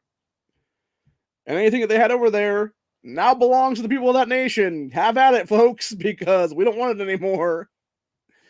It's all yours now. Like, seriously, if there's a bunch of dudes with machine guns and their faces covered, like, yeah, fuck this fucking country, dude, seriously. Yeah, so this video grab taken from a video broadcasted October 2nd, 2022 by a national television of Burkina Faso shows Sub-Lieutenant Jean Baptiste Kebri reading a statement surrounded by members of the military claiming to have taken power on September 30th, 2022 in the nation's capital, Burkina Faso. It said, quote, faced with the deteriorating situation, we tried several times to get the guy who was president there to refocus on transition of the security question, said a statement signed by the dude in the red hat there. And said, quote, that dude's actions gradually convinced us that his aberrations were diverting away from what we set out to do. We decided that this day was to remove him. Good God, man. Like, again, yeah, okay, so here's the ironic thing, right? Isn't that kind of what we should be doing here in America? Like, these guys are actually doing what needs to be done. Because they're like, yeah, this motherfucker's not doing what he said he was going to do. And they remove him by force is what it is, dude. You know, that's kind of what our founding fathers did to take this country from the British Empire, you know? So, I don't know, man. I feel like in some ways it's like, it's a scary situation, but, you know, in other ways it's like, yeah, you know, maybe America could take a page or two from these fucking people, man, to do the right thing anymore, dude. So, I don't know. I don't think it'll ever happen, though, is what it is, dude. I think we'd be more likely to balkanize before we have actual revolutions in this country. So, anyway. Said, quote, I go on patrol with my men, and we don't have the basic logistics. In some villages, the trees don't have leaves because people eat the leaves. They eat weeds. We've proposed solutions that will enable us to protect these people, but we are not listened to, is what the that military leader guy said. It said, complained to reporters over the weekend, said the new junta said that that Paul guy offered his resignation in order to avoid confrontations with serious human and material consequences. So they basically saying they would have killed him otherwise, is what it would have been. Said religious figures and community leaders reportedly brokered a deal between that dude and the new guy, in which the latter agreed to meet 7 conditions for the disposed president to leave without a fight, including security guarantees for the old dude who did the coup, and his top allies, and the promise that the new guy, this Turi guy, would adhere to a promise of restoring civilian rule within 2 years that other guy made to the Economic Community of West African States, or the ECOWAS. So military said on Sunday that this captain guy would remain in power, quote, until the swearing in of the president of Burkina Faso designated by the nation's active forces. No timeline for such a transition to quasi-civilian government was provided. So essentially what they're saying is Burkina Faso is under military rule now. Oh my God, man. Oh my God. Please, fuck, let my family be able to leave this fucking country and not die there. Jesus, bro. And then you got some people holding up stuff there. It says a protester wearing a Russian flag shows pictures of Mali's Assimi Gata, Russian President Vladimir Putin, and Burkina Faso's Ibrahim Traoré, as he joins others demonstrating against French in the Economic Community of West African States, whose representatives are expected, which would have been yesterday. Fucking crazy, man. Oh, fuck. That's an interesting one. Republican Christine Dawson narrowly leads opponents in Deep Blue Oregon. That'd be awesome to see Oregon flip red in this coming election cycle. Yeah, that's some scary shit right there, dude. And that's an armored vehicle that people are standing on top of, by the way. That's basically an MRAP here in America. So, fucking crazy, dude. Anyway, it says the dude who was the president there until the other day recorded a farewell message in which the military leader guy success in on Sunday, then departed to Togo, whose government said on Monday the ousted Burkina Faso president has been granted refuge there. So yeah, you're coming to Togo and not dying is what it is, basically. It's like, okay, good job. Said Togo likes ECOWAS, welcomes the fact that the spirit of peace has prevailed. The reception of Damaba is part of the spirit. Togo's communications minister, Akada, I'm not even going to try to pronounce that guy's last name, said on Monday, said Damaba ouster is a disturbing sign that Burkina Faso, under the new guy, will turn to Russia as a new patron. So that dude accused the other dude of being too cozy with France, and at one point over the weekend claimed he was plotting to launch a, quote, counteroffensive against the coup from a French military base. He later recanted his accusation. So essentially he's saying this guy was going to do this and then say he wasn't going to do it. Fucking nuts, dude. Fucking nuts. Said France categorically denied the accusation, but there has still been violent demonstrations over the French embassy in that major city. Said many of the demonstrators were waving Russian flags, chanting pro-Russia slogans, and waving signs with messages such as "Together we shall say no to France." Please, God, let my family get out safe from this fucking nuts shit right now, dude. Said, quote, "We want cooperation with Russia. We want the departure of Damaba in France," a protester told Rutgers on Sunday, while his associates heaved burning tires at the French embassy. UK Guardian on Monday noted Russia wants to build influence across sub-Saharan Africa and covets its mineral resources. Of course it does, dude. This is the thing with China, too, by the way. If you ever notice with the Middle East and stuff like that, dude, why China keeps invading the Middle East and stuff like that, it's because there's a shitload of fucking resources there, like it's not even like diamond mines and stuff like that anymore, dude. It's basically like other shit that creates like batteries and stuff like that, like lithium and shit like that they're able to mine out of these fucking places. And it's the same thing with African nations too, dude. They're like super mineral rich when it comes to like various like natural earth minerals and natural earth stuff and stuff like that, dude. And that's why you have China and Russia trying to invade these countries so much is what it is, dude. Because they want those natural resources, what it is. And it does not matter to them if these people that are in these pictures, by the way, all these fucking people, by the way, that are protesting in favor of Russia would literally be slaves in a Russian fucking mine for these materials, dude. That's the sad part.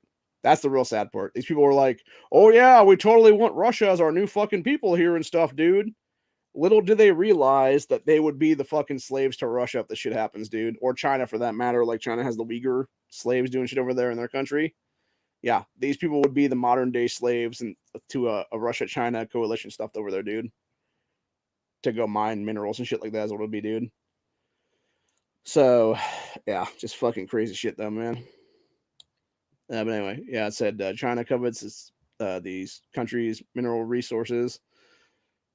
Said Moscow launched a successful influence campaign in neighboring Mali in 2020. In return, the Russians can offer brutal military assistance through its notorious Wagner Group, a military outfit run by Yavin something or other, a strong supporter of Russian leader Vladimir Putin. The other guy applauded the coup and hailed the military leader guy that was in the red hat there as a quote truly courageous son of the motherland on Saturday. So the Western official told Guardian that the old president guy was ousted because he reneged on promises to ask Russia for help against the Islamicists. So Islamic terrorism is what it was. Said, quote, it might have been bringing in advisors or weapons or Wagner or whatever, but it didn't happen, and that was what things that would end up his that wound up his critics in the armed forces, the Western official explained. Fucking crazy, dude. Like I said, it's a scary fucking thing to think about, dude, that my cousins are now under basically military rule in Burkina Faso. So, yeah, not looking good. Well, okay, so here's the thing, though, right? Like, because of the fact that these people are all against Islam and shit, dude, and the fact that my cousins are, Christian missionaries, will they be okay? Like, I hope. Like, I'm gonna say that I hope that's what it is, because that's mostly a Christian nation, it seems like. So I'm hoping they're gonna be okay and be allowed to like leave safely if they choose to leave and stuff, dude. And I really hope that's what it is right now, because like I said, like, I don't know, man. I don't know, like, I just hope, man. If nothing else, like, they just need to smuggle themselves out in the dead of fucking night and get the fuck out of there, dude, is what it is. Hop on a train or whatever the fuck it is and hop on the nearest plane and then take a plane to some other country and then fly fucking here to America is what it is, dude, and do a bigger plane. So, yeah, crazy shit, man. Crazy shit, man. There was some other stories I was gonna talk about here, but I think we'll. Well, no. There is one more. There is one more that I do want to talk about here, which is the FBI one.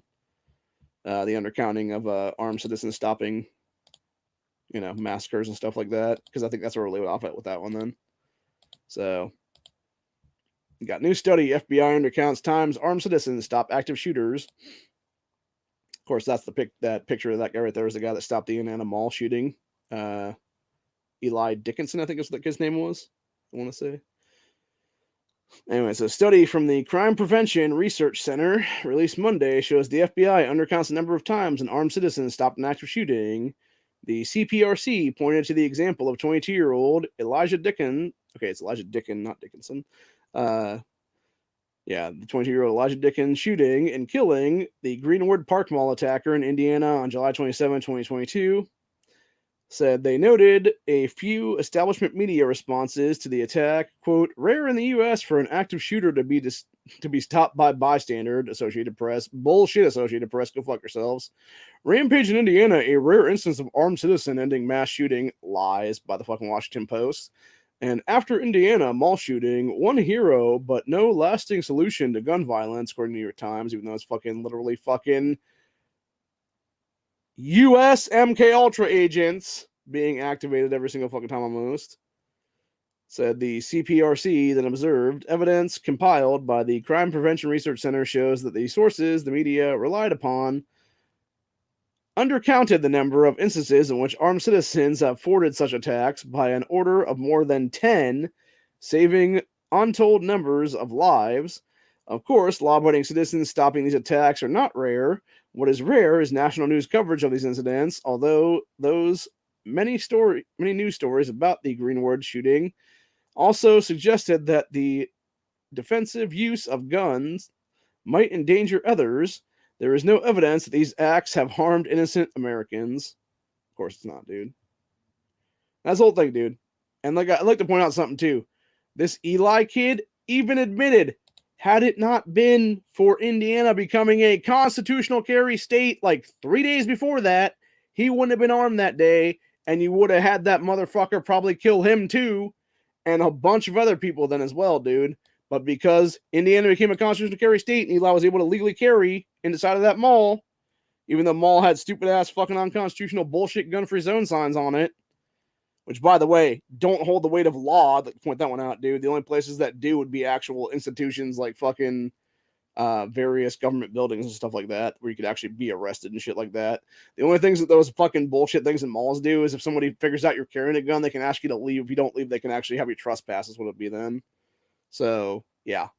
But if you're constitutionally carrying, dude, it's not going to fucking matter because you're going to be concealed carrying a weapon anyway, and people ain't going to be able to usually see that shit as long as you're carrying the right way, is what it is, man. So, anyway. If you're not printing, they're not going to be able to fucking tell us what it is, bro. So, anywho. Yeah, it said the paramount aspects of the CPRC study as it relates to FBI members is here. FBI reports that armed citizens only stopped 11 of the 252 active shooter incidents it identified in the period of 2014 to 2021. FBI defines active shooter incidents as those in which an individual actively kills or attempts to kill people in a populated public area. It does not include those it deems related to other criminal activities such as a robbery or fighting over drug turf. Analysis by my organization identified a total of 360 active shooter incidents during the period and found that an armed citizen stopped 124 of those. A previous report looked at only instances where armed civilians stopped, but likely would have been mass public shootings. Said there are another 24 cases that we did include where armed citizens stopped armed attacks, but suspect didn't fire his gun. Said those cases are excluded from these calculations, though it could be argued that a civilian also stopped what likely could have been an active shooter event. Exactly, dude. It was way more than they fucking claim it was. Said CPRC notes the FBI reported that armed citizens forwarded 4.4% of active shooter incidents, while CPRC found it was actually 34.4% of incidents. Yeah, there's a huge fucking difference between less than 5% and over a fucking third, dude. And that's the thing. Yeah, fuck the like. This is what I'm saying, dude. The FBI is not your fucking friend. I know this firsthand when these cocksuckers fucking federally swatted me in 2019 over that fucktard Andrew Yang and his fucking dickless Chi-Com supporters. What it is, dude. Anyway, said Fox News points out that CPRC quoted Simon Fraser University professor Gary Muzzer said whether deliberately, though bias, or just incompetence, FBI database of active shooters cannot be trusted. Exactly. No, it cannot be. Especially when most of these are FBI handlers activating their fucking agents, dude, to do this shit is what it is, dude. It's fucking ridiculousness. Anyway, like I said, I'm fucking over it, dude. I'm fucking over it. I'm gonna actually call my family. See if they've heard from my cousins, and hopefully they're okay right now. And they're gonna get the hell out of Burkina Faso pretty fucking soon. Because if not, I might not have some first and second cousins very soon, dude. And I am legitimately scared now that they are in a fucking coup country of potentially a bunch of nutters that are armed and they are not armed. And who the fuck's to say if they actually like them or not, dude? You know? And that's the thing, dude. And this is exactly what I've said to people for years now. Like, the worst thing you could do post 2020 is leave America, dude. You know? Because where the hell, first of all, where the hell are you going to go? Secondly, where the hell are you going to go that you actually have the ability to keep and bear arms? Thirdly, even if both of those two things qualify, you know, is there going to be other people near you or with you that are also able to, you know, be able to be armed and stuff like that, dude, if anything ever goes down? So, yeah, I'd much rather, if something ever happens, dude, be able to be armed on U.S. soil. And if I die on my homeland, I die on my homeland, than be in some fucking other country that I don't consider my home country, is what it is, dude. So, yeah, it's really as simple as that. So,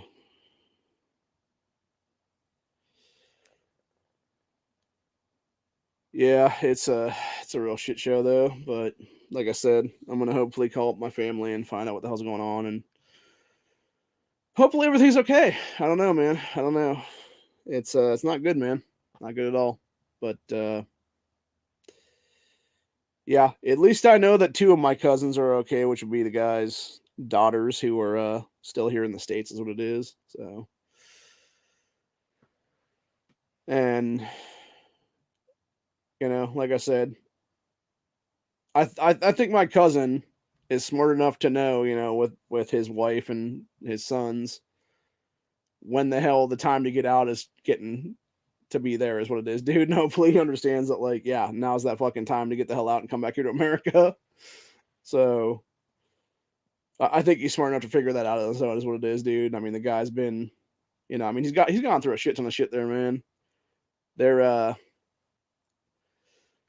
there's been a lot of different things where he's had various illnesses over in those countries and stuff like that through malaria and stuff like that. I think he's gotten malaria like 2 or 3 times over there in the time span that he's been a missionary for the past like 20 something years now. And a few other things from like various food that he's been given to eat, and it's not really totally cooked and stuff like that. So yeah, just not good, man. Just not good at all.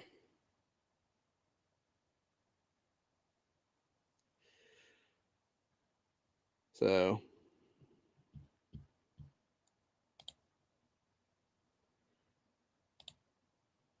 several of my aunts do. Several of my aunts do. Like I've said before, dude, they're Democrat until death is what it is, bro.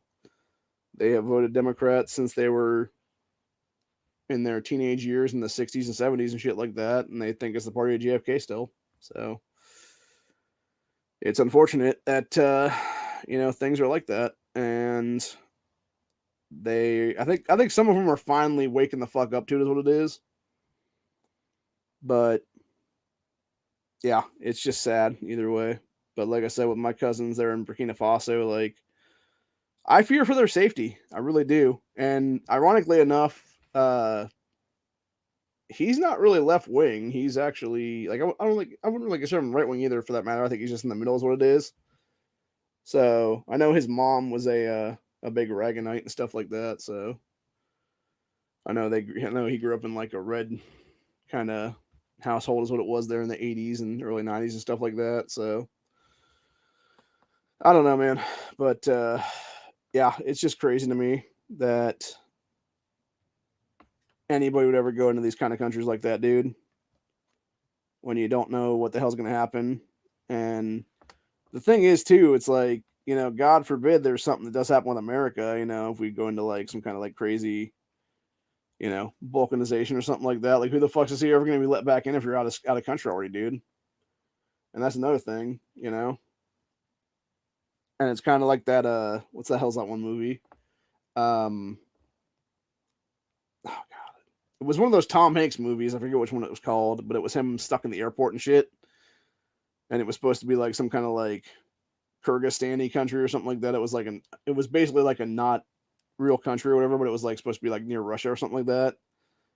And yeah, it was like a civil war going on in the country, and the guy was basically stuck in the airport the entire movie then, because he couldn't technically go down to U.S. soil because his country like didn't exist anymore because of like a coup thing like this kind of deal. It's like, yeah, not a good thing, man, at all. So, uh, but anyway,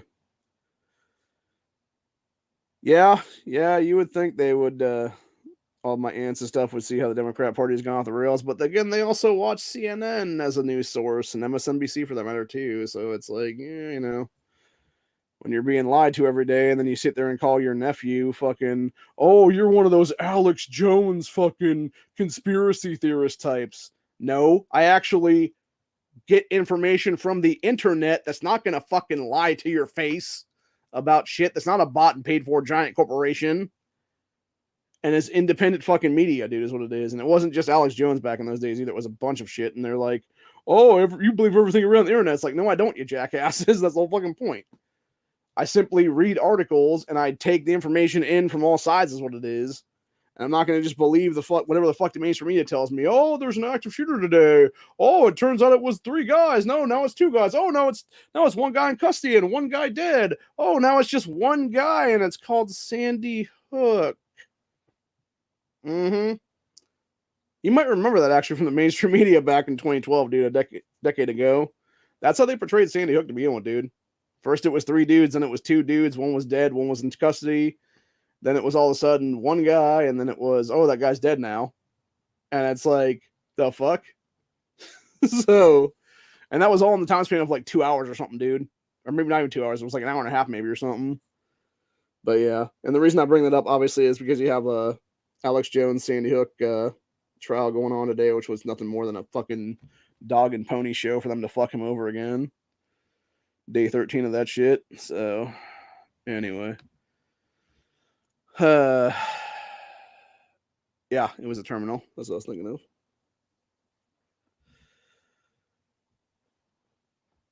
Yeah, there's a few of them that are like that, and ironically enough, it's like I think I have like 2 uncles left right now. The one uncle that's still alive that would be married to my aunt since like the 70s, I believe is what it was. He is actually pretty hardcore Republican. And then the other one that's married to my other aunt is pretty hardcore Democrat. And I don't like to him an uncle. He's always just been Jim. So, and yeah, he's not too long for this world. We think he's on a pretty much in ICU right now. COPD and a bunch of other stuff is taking him down, and I can't really talk about other things that have taken him down too that are relating to things he was given after 2020 and the whole yeah, go ahead and roll up your sleeve for this thing. So it is what it is, man. But anyway, I wouldn't be surprised if that's what actually took him out then. So, but yeah, we can't really talk about that shit though. So it is sad though. He's a decent guy for the most part. He's always treated my aunt right and shit. So, but yeah, he's had a lot of health issues since that whole thing, and it's an ongoing thing right now. And like I said, we're not sure if he's gonna make it or not. It sucks. So, yep. But yeah, like I said, I'm gonna go get off here and go call some family and see what's going on with my cousins, if they're still over there in Burkina Faso or not, or if they're heading back to America now, hopefully. And hopefully it won't be an issue then, and they'll be able to leave peacefully.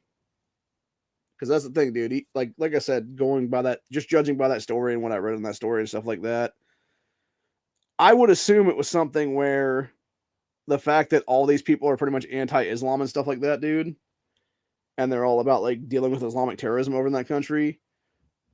I think my cousins are decently safe right now, since they are Christian missionaries and stuff like that.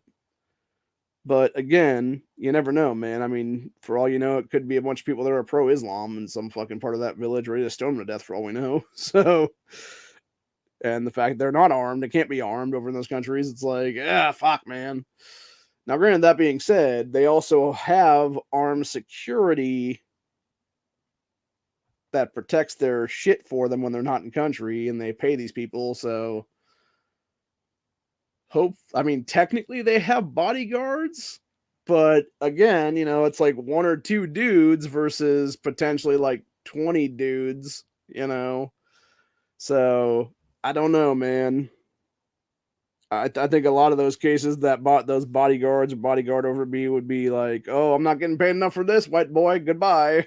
So, anyway, but whoever the fuck knows, man. Like I said, though, I'm hoping for the best. Hoping for the best, man. And hopefully we'll hear something from him then. But yeah, that's pretty much where we're at for the day, though. I'll be doing wargaming sometime tomorrow about the Ohio General Assembly for the 2022 midterms here. We got 34 days from today will be the primaries. So, yeah, just under 5 weeks now. Really hope Tim Ryan gets his ass handed to him by J.D. Vance in the midterm elections. Hopefully Nan Wiley will lose like the stupid fucking cunt that she is. I've actually talked to my mom about this for the past couple of days now, and it's like one of these things where it's like, as much as I hate DeWine, I know that Peterson guy is not on the ballot anymore.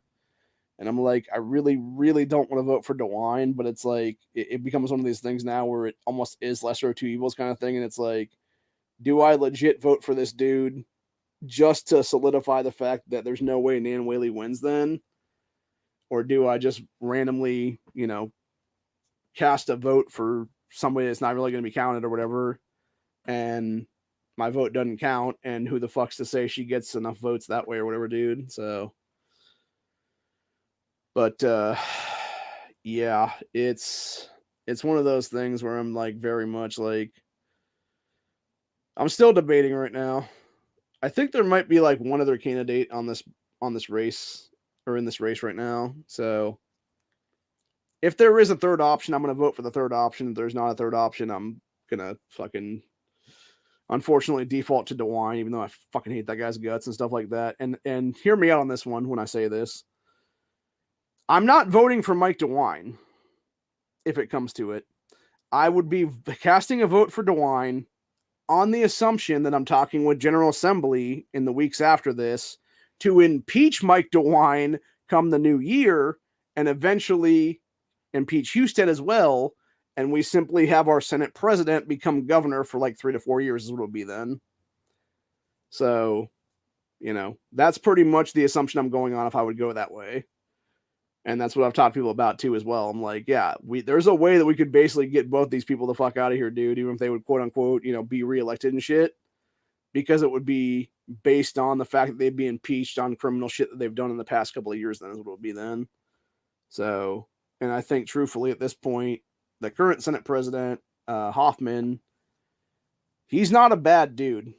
And as far as I can tell, I don't believe he's involved in any of the scandals and stuff like that. So he could easily be a decent, halfway decent governor. And if nothing else, then it would be, if he is a scumbag piece of shit, just like DeWine Husted, you impeach his ass too. And then we simply have it go down to whoever the new Speaker of the House is. And hopefully at that point, it'll be somebody good enough that's not going to be a piece of shit fucking sellout, is what it would be, man. So either way, like, that would be the assumption that I'm going on of how I would vote. Then is what it would be, where it's like, I'm not technically casting for this guy. It's like, yes, I am technically voting for that man potentially, but it's on the assumption that other things would happen, and you would essentially have the Ohio General Assembly simply remove these fucking people after the fact is what it would be. And then that way we actually have a new governorship entirely. That's what it would be. So, but either way, like, that's how I'm kind of sitting right now. Because, like I said, there is no chance in hell that I would ever let Nan Whaley take the governorship right now, dude. She is an anti-gunner. She is a baby killer. And she is just a psychotic fucking nut, dude. She should have been thrown out of this race at least a year ago. Whenever the fuck she first announced, dude. She should have announced that day and been disqualified later that day. That's what it would have been. So, yeah, I'm just,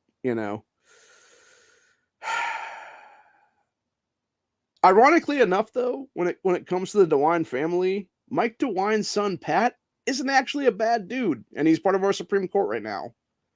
Like, he's actually pretty much pro-Constitution and shit.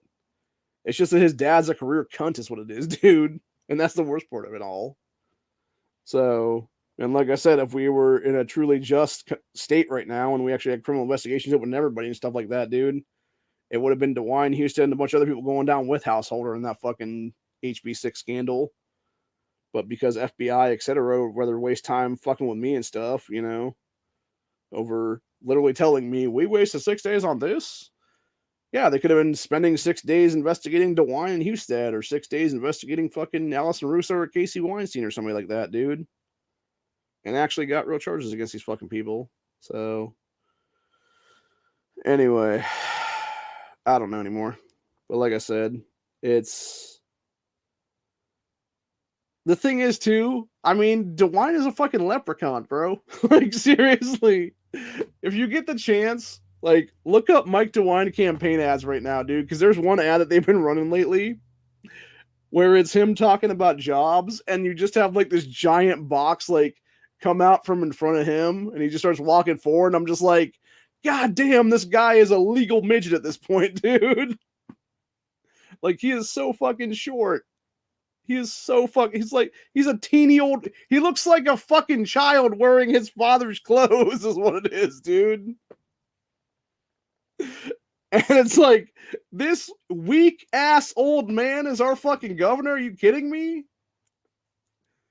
And that's the thing, too, by the way. DeWine is the second oldest governor in America. The oldest governor right now is Kay Ivey in Alabama. You know, when you have a woman that they call Meemaw as your fucking governor, dude, maybe that old person shouldn't be governor no more, dude. It's like the same thing with old man DeWine, man. Like, at some point, bro, like, hang it the fuck up and let the next generation take over, bro. Like, you've had your time, you've made your millions, bro. Get the fuck out. You know? So, I don't know. I think Renacci would have been a better choice at this point. I really, that's why I hate the fact that the FBI, again, going back to the FBI stuff, dude, they really should have arrested Joe Blystone within the past year now. And had they done so before the primaries, I guarantee you, had he been thrown out of the primary and stuff like that, dude, you would have seen, like, just looking at the numbers and stuff like that from May's primary and stuff, Blystone fucked Renacci out of the governorship and out of being able to primary DeWine out of office, dude. Because Jim Renacci should technically be the nominee right now versus Nan Whaley. So, yeah, it does really bother me on that one. And the fact that if you combine Blystone and Renacci's votes together, it was more than enough to take DeWine out, dude. So, anyway, yeah, it really bothers me, dude. Now, granted, you know, in that primary, I voted for Ron Hood, who was the next state rep here. And that dude would have been the best choice overall, dude. But the problem with Ron Hood was he didn't have no money to do any real campaigning, is what it was, dude. He got in so fucking late that him and Candace Keller never stood a chance for the governor's race. You know? So, anyway.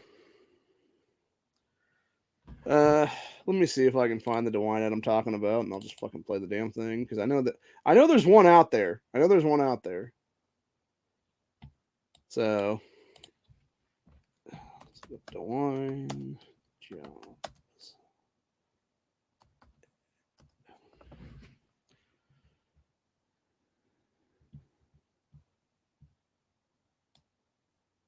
I'm not sure if this is the one I'm thinking it is or not. Let's see. It's from June, 3 days ago. Elections, okay, it's March. Yeah, I was trying to see if I could find the one for fucking. Okay, these are from January of this year. I don't know. He's a little old man. That's all I gotta say about it, dude. He is a teeny old man. The thing is, so here's the thing right now about DeWine too, right? So, I think there's a lot of people who are gonna vote on him, or not vote on him, vote for him. Yeah, if only they voted on him, that would be funny. But no, seriously, they'll vote for him based on the fact that he signed constitutional carry into law this year, and the same thing with Stand Your Ground last year. Because they'll sit there and play to the pro 2A crowd is what it is in this state, and there's so many fucking fuds in Ohio, dude, that are just like, I like guns, I like constitutional rights, I don't give a fuck that Mike DeWine took 10 plus days to sign this into law and waited another 90 fucking days for it to become effective. By the way, when it came to Stand Your Ground last year, that motherfucker had over 15 days to sign that shit, dude. Because there were so many Sundays and holidays within that time period that it wasn't until like day 22 or something like that he signed the damn thing. And it was the final day of the quote unquote 10 days that they have to sign stuff.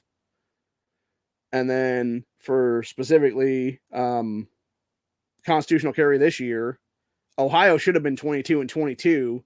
And that's the big thing. Had he done that shit correctly and signed that shit on the spot, dude, and not waited a fuck ton of time and stuff like that and been like, okay, cool, here we go. I'm going to sign this into law, and it's going to go into effect immediately the day I sign it into law. Ohio would have been 22 and 22. But unfortunately, fucking Brian Kemp's bitch ass in Georgia did some fucked up thing there in Georgia and signed their shit into place immediately. And so Georgia got the 22 and 22 moniker and fucked Ohio out of the 22 and 22.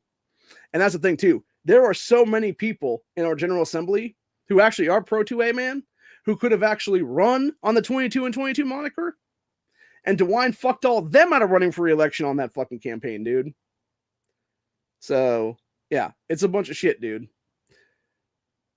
But yeah, as it was, we became the technical 23rd state to enact it. And I think we were the 20. So basically, that's what happened right now. So you had the beginning of this year, you had Alabama Governor Kay Ivey sign constitutional carry in that state. It went through the General Assembly and it was signed and stuff like that. It does not take effect until January 1st of 2023. So technically, going by signage and stuff like that, Alabama was technically 22 and 22 to sign. Georgia was technically 23, but it was 22 to enact. Ohio became 24 when it was signed, but became the 23rd that actually has it active. And then Indiana became 25th, but was the 24th to enact. And then Alabama is going to be the 25th that actually enacts on January 1st, 2023. So, and then as far as I'm aware, you would have next year, you would have Pennsylvania, Nebraska. So you'd have Pennsylvania, a new governor right now that would potentially have it in place, hopefully there. You would have Nebraska that's going to be bringing it back to their General Assembly next go around in 2023. And then you would have Florida that hopefully will get it done as well under DeSantis' second term in office then. So we potentially would have 28 right there if all three of those states actually fall to constitutional carry. And then you'd have, I'm trying to think now who else. Michigan, if they oust Gretchen Whitmer, has a chance next year. So that would be 29. And then I'm trying to think who else now. I know Colorado did theirs, but there's no chance in hell that place ever gets constitutional carry unless they flip that entire General Assembly hardcore red and flip the governorship red as well. Wisconsin, though, has a chance if they oust Tony Evers this year. If they get rid of Tony Evers and vote Republicans and stuff into their governorship, their General Assembly has already talked about they have the votes in the General Assembly potentially to get things done if they have a Republican-led governorship then. So potentially Wisconsin could be 30th then. And yeah, I would say by that point then, if we have 30, if we actually get 30 legitimately, it's time to go Supreme Court style and demand the other 20 fall to America then, dude. And we go full-blown constitutional carry nationwide then. And the same thing with stand your ground for that matter. Like, take that shit to the Supreme Court as well and be like, no, it's time to enact stand your ground nationwide too as well. And that's how we make America a more constitutional country and how we get America to be an actual constitutional nation of great Americans and more aligned to what our founders actually wanted this country to be, is what it was. So yeah, the only things right now that I'm aware of would be, obviously you'd have like holdouts like New York and California, and then I know New Jersey's just a fucking giant shit show there. It's interesting too because I've been watching that new version of Live PD, the On Patrol and stuff they have now on Reels and shit. And it's funny because they do state one of their places that they follow is some like cops in Patterson, New Jersey and stuff like that. And it's always like gun stuff over there. And it's like, or you could, I don't know, actually enact pro 2A legislation in the fucking state and it wouldn't be a fucking issue. Then you would have a bunch of gangbangers running around with guns all the time, dude. Or you'd have armed citizens be able to stop these motherfuckers from doing gangbanging shit, dude. It's like, fuck, man. So anyway, but yeah, it'll be interesting to see what happens when it comes to who actually is the first state in 2023 that both submits legislation in their General Assembly for constitutional carry and gets it passed in the state in the year 2023 and stuff like that. Because like I said, guaranteed right now, Alabama is going to be the first to enact in 2023 just because it's already been, signed into law and it just takes effect the next year is what it is then, which is kind of weird. And how this is one thing that always bothered me about different General Assemblies across this country is, with places like Ohio here, it's like 90 days after it's signed, unless you do like some certain things with like appropriations of funds and stuff like that to make it immediately and stuff like that. But then you have Alabama, who they can basically sign something like January 15th of 2022 and it doesn't go into effect until January 1st, 2023. And it's like, what the hell kind of nonsense is that, man? Like, that's just dumb. Like, that's honestly, if I was living in that state, I would be leading the fucking charge at this point and being like, it's time to rewrite our constitution to do a 90-day thing here, bro. Like, this is fucking stupid to have to wait an entire year for this to go into effect now. So, the fact that you're literally hurting, poor Alabamians not being able to, afford concealed carry licensing fees and stuff like that, dude, and potentially catching charges for the next, few months here and stuff. It's fucking ridiculous, dude. When they could have easily had that shit in place already is what it is. So, but yeah, and it does go back to the title of this fucking episode. The lazy entitled cunt mentality is what it is, dude. Because it really is. It's the lazy entitled cunt mentality of these fucking shitty General Assemblies is what it is, man. These people that just want to sit there and just fucking, ride the boat instead of actually fucking rowing the boat is what it is, dude. They just want to be the person riding in the boat instead of actually paddling the fucking boat and shit, and getting things done the correct way. So, anyway. But, yeah, that's pretty much it for the day, though. Like I said, we got about 2 hours done here. We're back onto the new 20 for the new month. I didn't realize that this account actually hit before my other one did.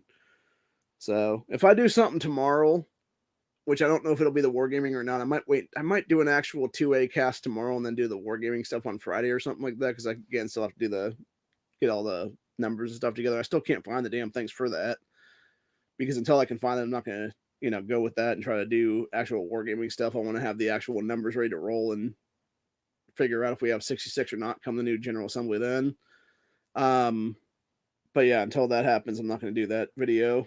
And but yeah, right now, there's a few other things I was going to talk about. We're going to do another stories of the day kind of thing, probably like this, if nothing else, tomorrow or Friday or whenever. But yeah, I need to bring back the 2A cast though for sure. I think I'll probably do that sometime Friday if nothing else, because we'll just do like 2A stories of fucking the week and stuff like that. Obviously, you had for those that haven't heard, Supreme Court decided to not take up the bump stock ban thing, which is absolute bullshit, and that's probably the biggest story of the week, I think, honestly, when it comes to 2A. Then you got fucking dickhead Richard Blumenthal. How the fuck that scumbag is still in office after all these decades is absolutely ridiculous. But his bitch ass was trying to claim the National Shooting Sports Foundation is creating a gun registry, even though it's his motherfucking bitch ass along with the ATF that are actually creating a gun registry and roster. So yeah, fuck you, Richard Blumenthal, you dickless piece of shit. Fucking old piece of crap, dude, for real. Him and Chris Murphy, dude.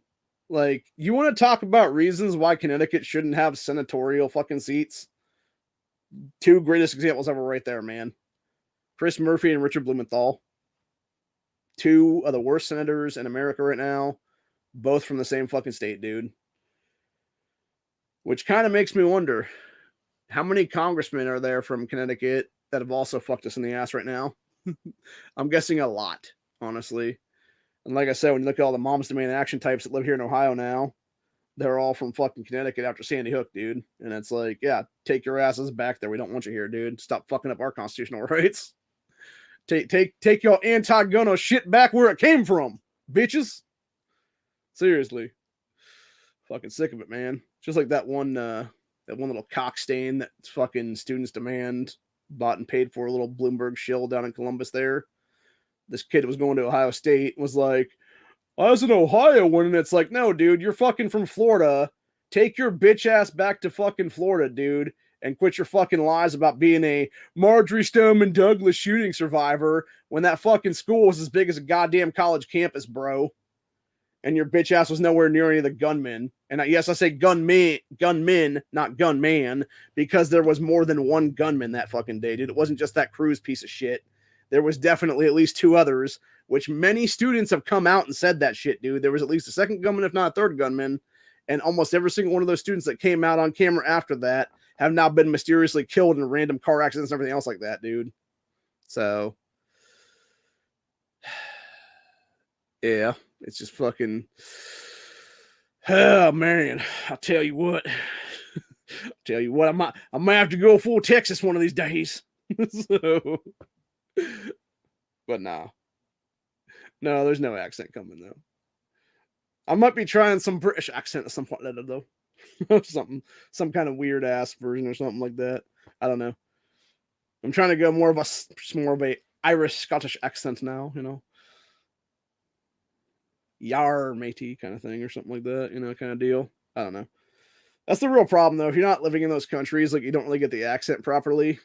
And unfortunately, my ancestrage from Ireland is so fucking far back now that it's like we lost that shit in translation years ago.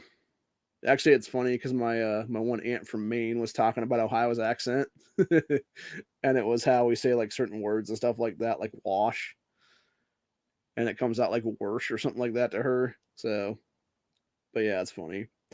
And yeah, of course, we always talk about pop and stuff like that here, where everybody else is like, "Oh, it's soda." That is a weird thing too, by the way, like regionally and stuff like that. Like there's those different kind of things or whatever, and then you got conies and stuff like that here in Ohio, which is obviously it's like some chili shit on the top of the hot dog and stuff. And then the people are like, "What the fuck is a coney? What the fuck is coney sauce?" And it's like, yeah, it's literally some stuff you like meat stuff you put on top of a fucking hot dog, bro. So anyway. And then apparently in Texas they call it hot dog sauce, which is fucking stupid. So but yeah, it's it's a weird one for sure. But yeah, like I said, I gotta get going because I got some stuff I gotta do. But anyway, yeah, I'm getting kind of tired actually. I'm gonna go take a nap now. Haven't been feeling the greatest all day. I think the weather's hitting me for the change and shit now. It's supposed to go. I know it's like 70 something today, and then it's like 70 something tomorrow, and then fucking Friday they're like, make sure to grab a jacket because it's dropping to like 51. And I'm like, fuck you people, seriously. I think it's finally the remnants of Hurricane Ian coming up and hitting Ohio now is what it is. And so we're end up getting you know, tropical depression or whatever you want to call it there, and yeah, it's gonna drop us into like fall weather then is what it is. Uh fucking hate this time of year. I mean, I love it, but I also hate it because it's like, you know, it's fun when it's like, 65 ish or so. And I can just walk around in like shorts and shit. It's a lot different when it's like fucking 40 to 5 to 50 degrees. And now I'm in fucking pants. Plus, you know, it's a whole different thing about carrying then because in my shorts, I can carry a full sized mag in my guns and have like 18 rounds ready to roll. Whereas when it's winter time, I can only carry the 12 rounders in my pants. So now, granted, that being said, I'll also, if something ever happens, I will be carrying an extra 17 round mag at least, if not two extra 17 round mags. Then that's usually how my setup is after the fact. Then because when I'm not, it's usually summertime. It's like 17 round mag in the gun, 17 round mag backup, and then when I in the wintertime, it's usually 12 rounder that it's come standard with, and then it's like two 17 rounder backups. So there's an extra 12 rounds, basically, is what it is. So, but anyway, that is one thing I do need to find the money one of these days to get us a few more